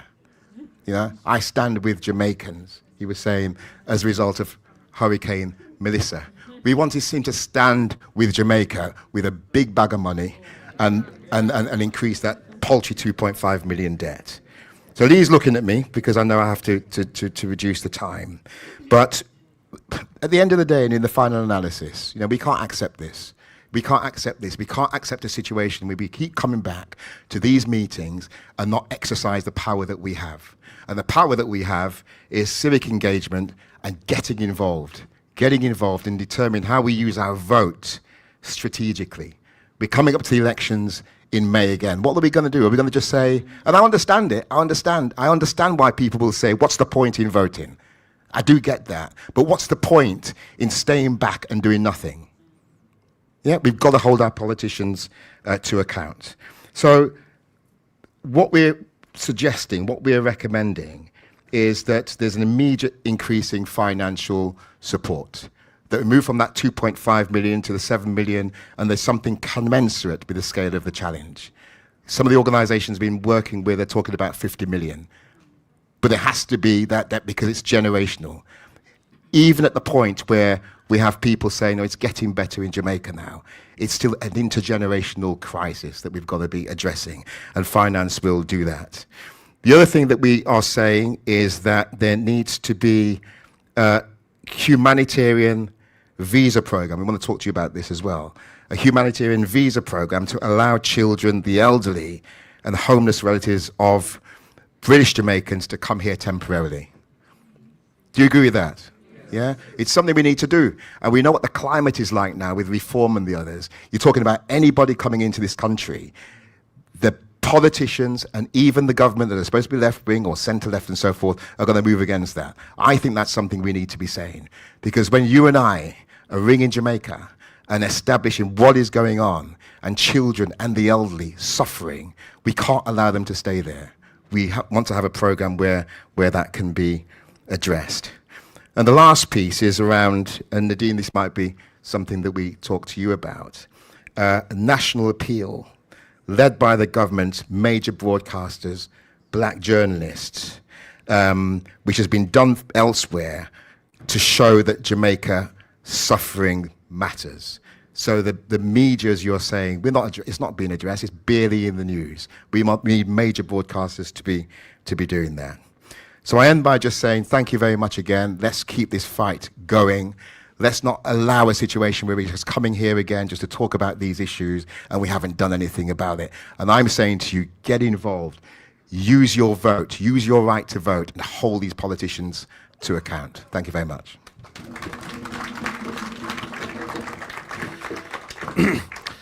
You know, one of the things that we're going to have to do is we're going to have to hit the Houses of Parliament on parliamentary question time when the Prime Minister's there and every MP is in the House.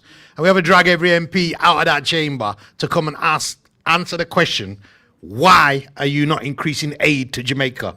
So what I'm saying to here and giving to Dave the responsibility, Mr. Operation Black Vote, is to call a national lobby of Parliament so that we can come from St. Paul's, Handsworth, Moss Side, Toxteth, Lambeth, Hackney, and we take 5,000 black people up there to lobby our MPs to increase the trade and bring their heat to their feet. Are you with me on that point? All right. That's what we're going to do, right? So it's no more play, right? Big boy politics, time to take it to the House, okay? All right, we're going to cross that bridge. So now we're going to move on, and we talked about the next generation of young people who are involved and who, frankly, are going to have to carry on this fight. Do you realize the struggle that these young people are going to have as these hurricanes continue to increase in the future? By the time 20, 30, 40, 50 comes, they're going to be standing in our place right here talking to the next generation about how they do. So having them involved in what we do is absolutely critical. Are you with me on that point? And in that respect, you know, I'm so proud because he reached out and got hold of us, said he definitely wants to speak tonight. His name is Cash. He's an artist, an upcoming artist. This young man has suffered the indignity of being arrested and wrongly deported. Fought his way back from Jamaica, beat the Crown, beat the Home Office, send the Home Secretary packing, and he's back in England as a fully legal join-up citizen. Give him a round of applause. Cash. Thank you. All right, so straight away, me, I got test the crowd, because I know we're there for a while. So, and I know everyone want to go home and everybody want to rest up. But while I'm here, I really want to test the crowd. We look about way. That's not loud enough. We look about way. When I say Jamaica, you say resilience. Jamaica? Resilience. Jamaica? Resilience. All right, we're still in that building. Come swear me to hear some belly a rumble. Yeah. I want to thank everyone for being here tonight. You know, the cold weather kick in and we could be at home. So I want to thank Uncle Lee and you know, the team for organizing this. Firstly, our relationship with the UK, right? Our histories are intertwined. And no matter what them try to do for rewrite it, them cannot rewrite it. You understand? When this country was destroyed because of a war that had nothing to do with us, we were the helping hand that came over here. You understand? And quite frankly, it's a slap in the face for what they're trying to put up right now. What they're saying they're looking to give to us, realistically, if you calculate that, it's like 30 pence per person. What are we going to do with that? One of my sons is in this building tonight. He's 3 years old. We owe it to his generation. What are they going to do? With £2.5 million. Respectfully, you understand? So, exactly. I wanna also take this moment to say how proud I am of our community. Because you know what? In reality, we deserve a round of applause for ourselves. Everybody give a round of applause for ourselves. In chaos, organization is imperative. And everybody might want to help, but it's like everybody I try to fit through that door right at the same time. It's not going to work. So again, big up yourself, Lee, for trying to organize something like this so we can get ourselves organized. We know the devastation that's happening on the island right now. I don't want to echo everything that's already been said. There are so many communities, as mentioned. I was deported. I migrated from Jamaica at 6 years old, and I come to this country. And then I was deported at 19 years old, right? And one thing I can tell you, lot, when I landed in Jamaica, even people that had nothing to give always has something to give. You understand? So now when we need a helping hand, I understand why all of a sudden everybody hand in them pocket and now come out with nothing. As mentioned, this isn't a lot of money for this country. Let's be honest. The amount of money that is funding wars and funding one will leap up, but everyone swear because kids there in a building. But you don't know what I talk about. Right? This shouldn't be hard. This shouldn't be something that's even to be thought about. And as I said, that our history are intertwined. We're not like some strange country that's trying to ask for something. You understand? And as to echo what Nadine said, we're not begging. You know, we as people, we're not going to beg for nothing, right? We're demanding reparations because we deserve it. And it's about time. It shouldn't even take Melissa for we even raise them concerns. Yeah, this is stuff that was supposed to been happening from before, right? Loads of different communities are in Jamaica that enough people, unless you're up on the ground, you don't even know these communities exist, right? And as much as we're highlighting most of the devastation in areas that we're all aware of, personally, me no really see nothing pan line about the Rasta community them. Me no see nothing pan line about the people them in the Akinpong. Me no see nothing about none of them people here, right? And as much as, listen, everybody needs help. Everybody needs help because hunger is hunger, whether or not you're there in this place or that place, right? I don't want to take up so much of the time, but I just want to, I say it with a heavy heart, man. And in all honesty, everything that we can do, we need to do it. Me personally, I'm sharing every single platform that I have. I've started an initiative. The first initiative is we're getting donations for women and children affected by the hurricane. Our next initiative will be for the farmers, as mentioned. We need equipment, we need things we're going to help to rebuild the infrastructure because, as mentioned, we just have burial ward here. I was out there during burial, right? I'm 360 before people even manage to even blink, we get a next one.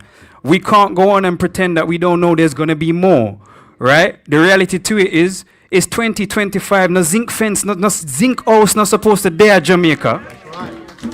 Do you understand? There's supposed to be legislations and standards for how people live. You understand? And I understand right now, yes, there's been devastations and we're trying to rebuild and all of a sudden there's bare different. What about the 3 weeks ago? Why wasn't it a problem for how the people were living and the conditions the people were living in? Why the school them are destroyed? Why the hospital them are destroyed? Even our airports, police stations, why are these, even the things that are the infrastructures that are supposed to be even strong are not strong, right? And we need to take this time because I see a video of a man and I want to thank God for the hurricane because I must say at least some people are fast pan we know, right? So as we're here, as the community, we want to do as much as we can do for keep the heart beating and keep the pulse going. Yeah, in a 2-3 weeks, when the news have something else for talk about, we've got to make sure that we're keeping the pulse going and we're keeping the connection because there's a blatant disconnect between the diaspora and the people back home, right? We, enough people over here, don't trust the government in Jamaica, right? We never just wake up and had this feeling. There is history for why we feel this way, right? And I don't think it's, we don't trust the government and leave it as that. I feel like there needs to be a conversation, there needs to be something, there's no push forward to say, listen, we acknowledge the fact that a lot of people don't want to do this with the government and do that with the government, right? Here is what we can do to reassure the diaspora that we are to be trusted. Here's what we can do to build the link. It's almost like a separation. And there can't be a separation because look upon it, in a moment like this right now, all we have to come together as one people. So before I leave, one more time, I want to big up Uncle. Everybody, before you leave, make sure you scan the link because as he said, there's only so much we can do as a community. We're not going to sit down and rely upon the government, right? Because regardless if them giving no money or not, we still are going to do what we are do. Regardless if them giving no money or not, everybody made a conscious choice to be in this building tonight. Yeah? So before I go, we look about way. Jamaica. Resilient. Jamaica. Resilient. Thank you. Everyone get home safe. Thank you. Boy. I know I can retire shortly. I'm going to be heading to my library to write books and leave the leadership to the next generation. So it's delightful to be here. But look, part of the reason why I want to call this meeting is for a couple of strategic reasons. One is all of the people in Lambeth, because there's lots of Jamaicans in Lambeth, in Lewisham, in Southwark, Croydon, so on and so forth, right? So we want to be coordinated, not just ourselves, but those people who support the island, who want to give back.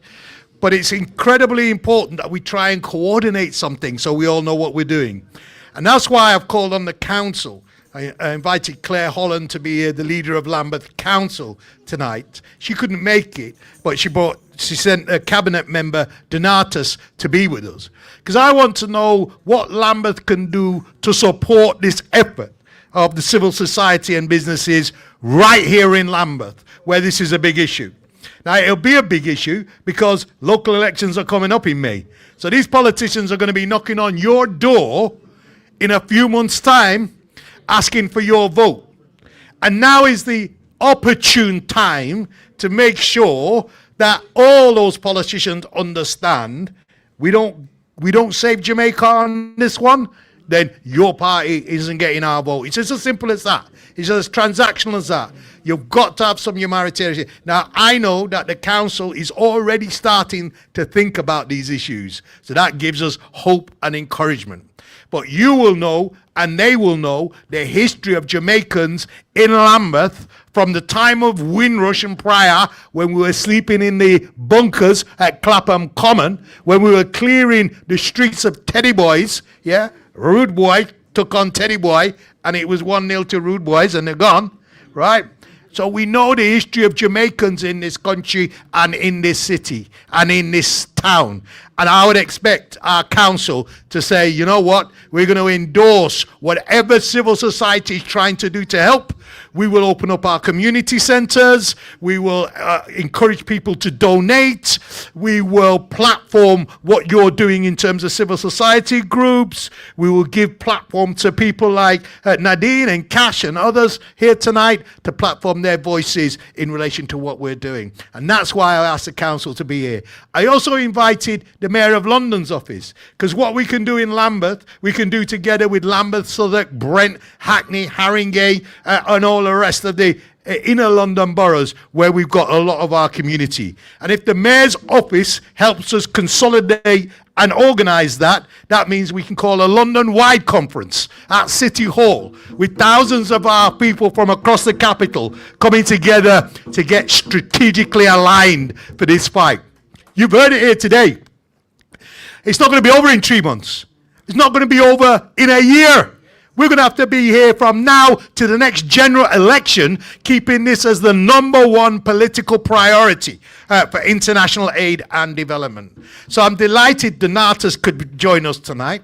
I'm saddened the Mayor's office is not here, but I'm hopeful because they sent me an urgent email on the sides of the crowd saying, well, of course, we're happy to meet to discuss. So with your strength, we're going to talk to the Mayor, we're going to talk to Lambeth, we're going to talk to other boroughs, and we're going to force them to meet with us to meet this challenge, which is unprecedented in scale, depth, and intensity. So we put everybody on notice. No shame, no fear, no foul. I'm putting everybody on notice, right?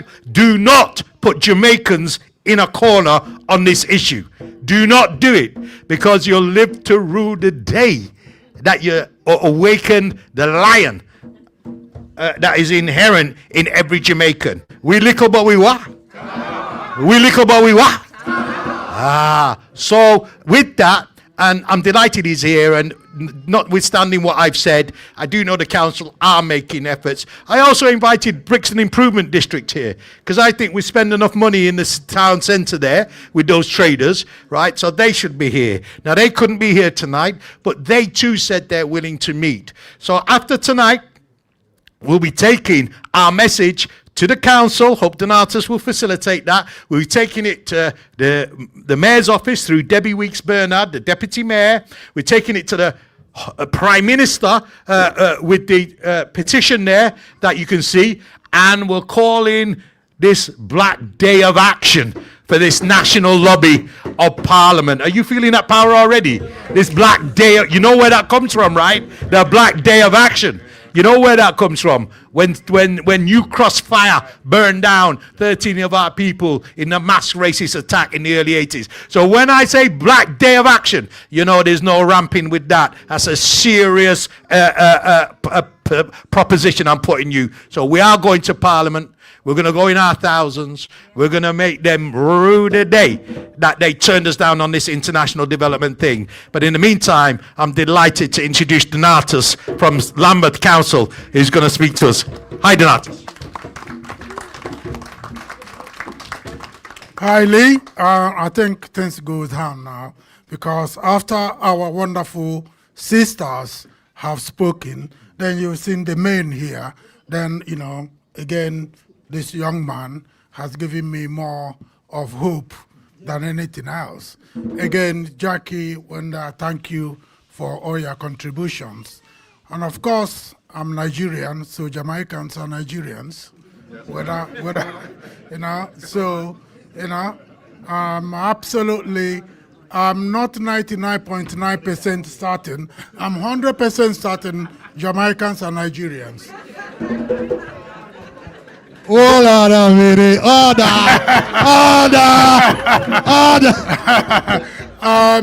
You know, it's not only because of resilience, because of confidence, because of attitude. You know, we have the same nature, so they must be Nigerians. So,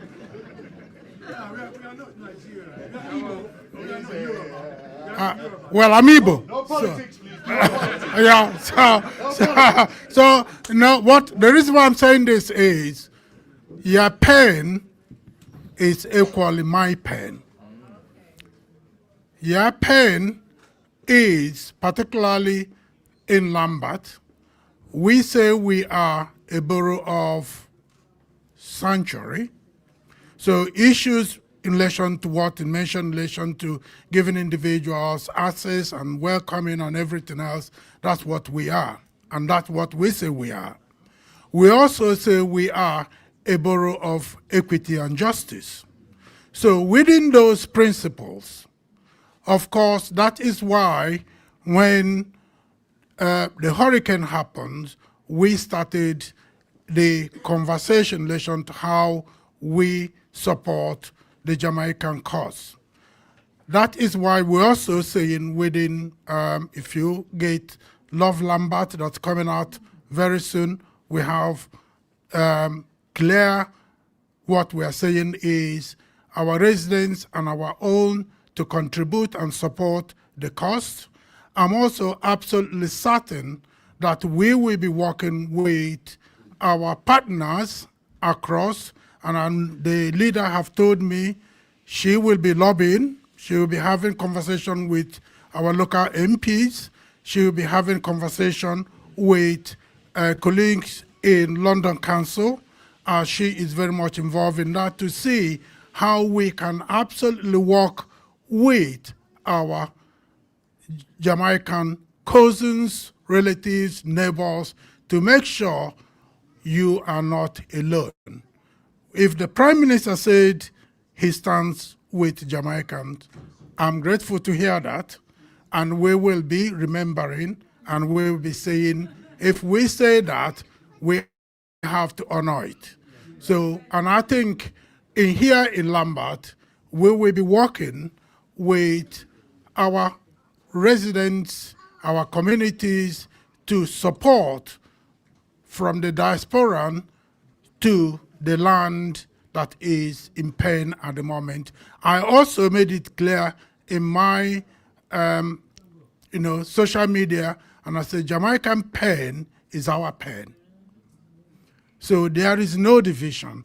And I totally agree, again, coming from African perspective, that people who have taken have to give back.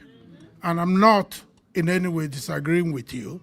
However, again, this young man did say it, we as well, with our own diaspora, we can also show that we can also help ourselves.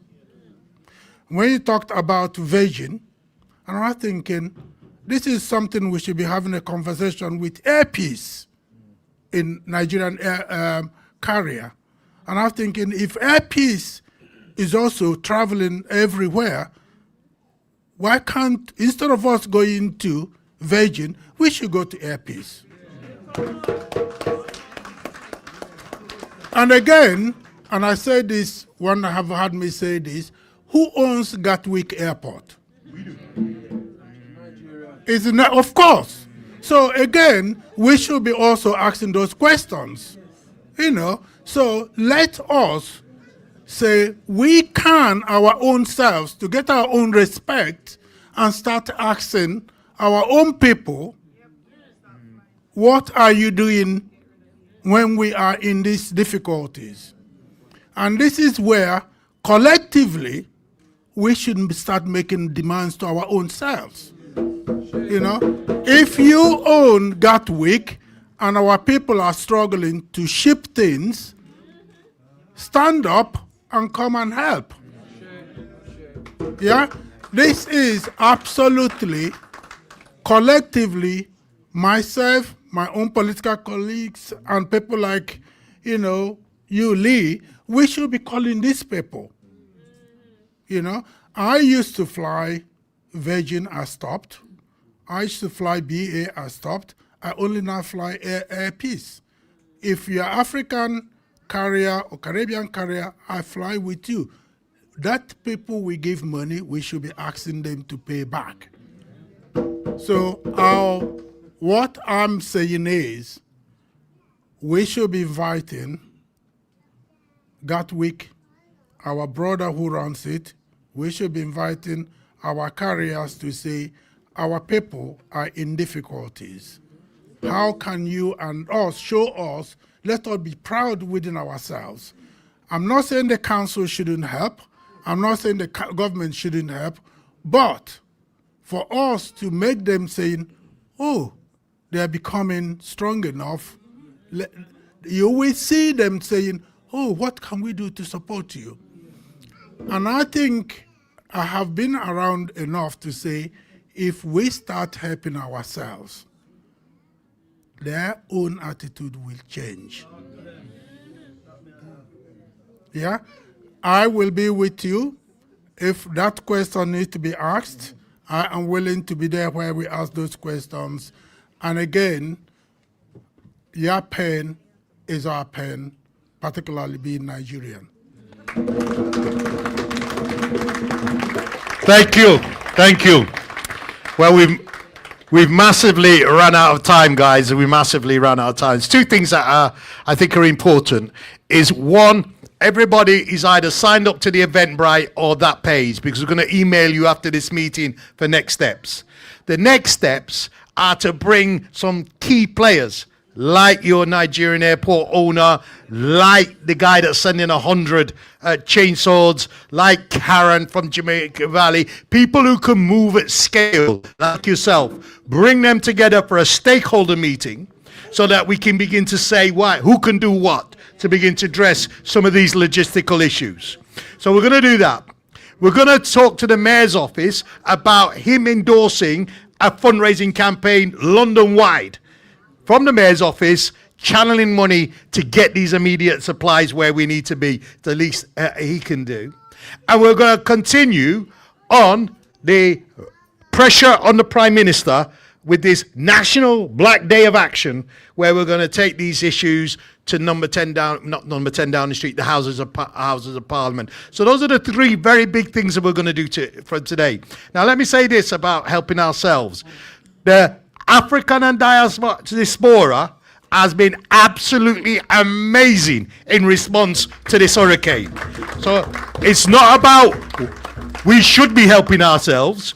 We have shown in this period that we are a mobilized, united community that people who said was divided, but has come out as one people to give to the most in need on this issue. So we are already unifying, we are already unified, and we want to spread that propaganda, we want to spread that message right throughout the country. So as we leave tonight and we bring the meeting to a close, on two things. Make sure you're signed on. We're going to call another meeting. I want each one to bring just one more person with you, right? And let's get this big meeting with stakeholders, the council, the mayor's office, big delegations from Southwark, from here to here to here, to say, are we going to do this thing in the next year? Because up until the mayoral election, they're going to be answering our call every time we ring. After the May election, yeah, you struggle to get an. Are you with me on that point? All right. So while we've got the window of opportunity, right, let's strike while the iron is hot. The people in Jamaica are depending on international support. And we're here in the belly of the beast with the privilege that we have, and we are compelled, ancestors demand that we take action to support our people at a time of need. You've been brilliant. This has been our meeting today. Give it up to the Theo for MediaNet, who's streamed the whole thing free.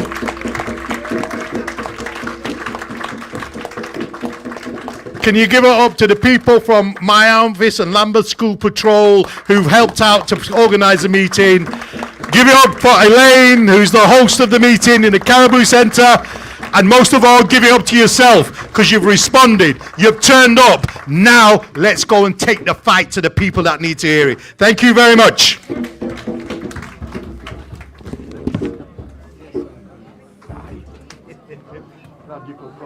Had a powerful speech, true. Powerful speech. Yes, sir. Wicked, man. Wicked. I tell you, that's what we really, you know. That's my God-given thing. That's what I come to do. Yeah, man. All right. Hey, listen, man. Thank you so much for coming. Hey, Aaron. 41 years, man. Come all the way from Leeds. Listen, the reason I came to Leeds, what I haven't told you is, you know, I'm not living for a long time. Back in the 80s. I know, I bumped into operation that for over 20 years at university. I'm now in my 60s or so now. Yeah. I'm linking up with just before I came here as well. You're you know, brilliant. yes. I've just really to take me and Lee together. I've known you for years, man. He's my mentor again. Lee known me for years, man. Lee known me for years. National Round Table in Parliament. My ties got back from Lee back in the 80s. But I don't want to politicise it, right? No, it's got nothing to do with politics. No, but I don't want a PMP in jail. I'm just going to get my picture No. Yeah, right, exactly. I'm known you for years, man. They've offered their network to help to do whatever it is we're trying to do. We need to all come together. And Paul, just got the Jamaican Diaspora Forum. Let me let you get on. I just wait. Coming in. Let Lee come in the background. Listen, beautiful. All right, you got my email. Send me. They're going to take a picture of me, Lee, man. These guys come from Scotland, you know. Yeah. Cheers, man. Ronnie Smith. Yes, it's Lee-Jasper. Right. That's at live, L-I-V-E.com. I'm thinking my bag. Yeah. Thank you, Sally. Yeah, love to hear from you. 40 years, man. Yeah, you're going to get an email in the next couple of days. Yes. Will we talk, yeah? You're gone? Yeah. All right, thanks for coming, my brother. Yeah, definitely. Thank you very much. Thank you, sir. There you go. Okay. cousins from America going back. Yeah. We know each other for 40 years now. Yeah. Daisy campaign The vibe was, yeah?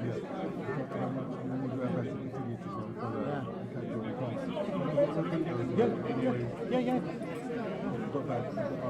Same thing, just get What details do you want? Where am I putting it? My email. Even I'm putting them wherever you put it, and then I will.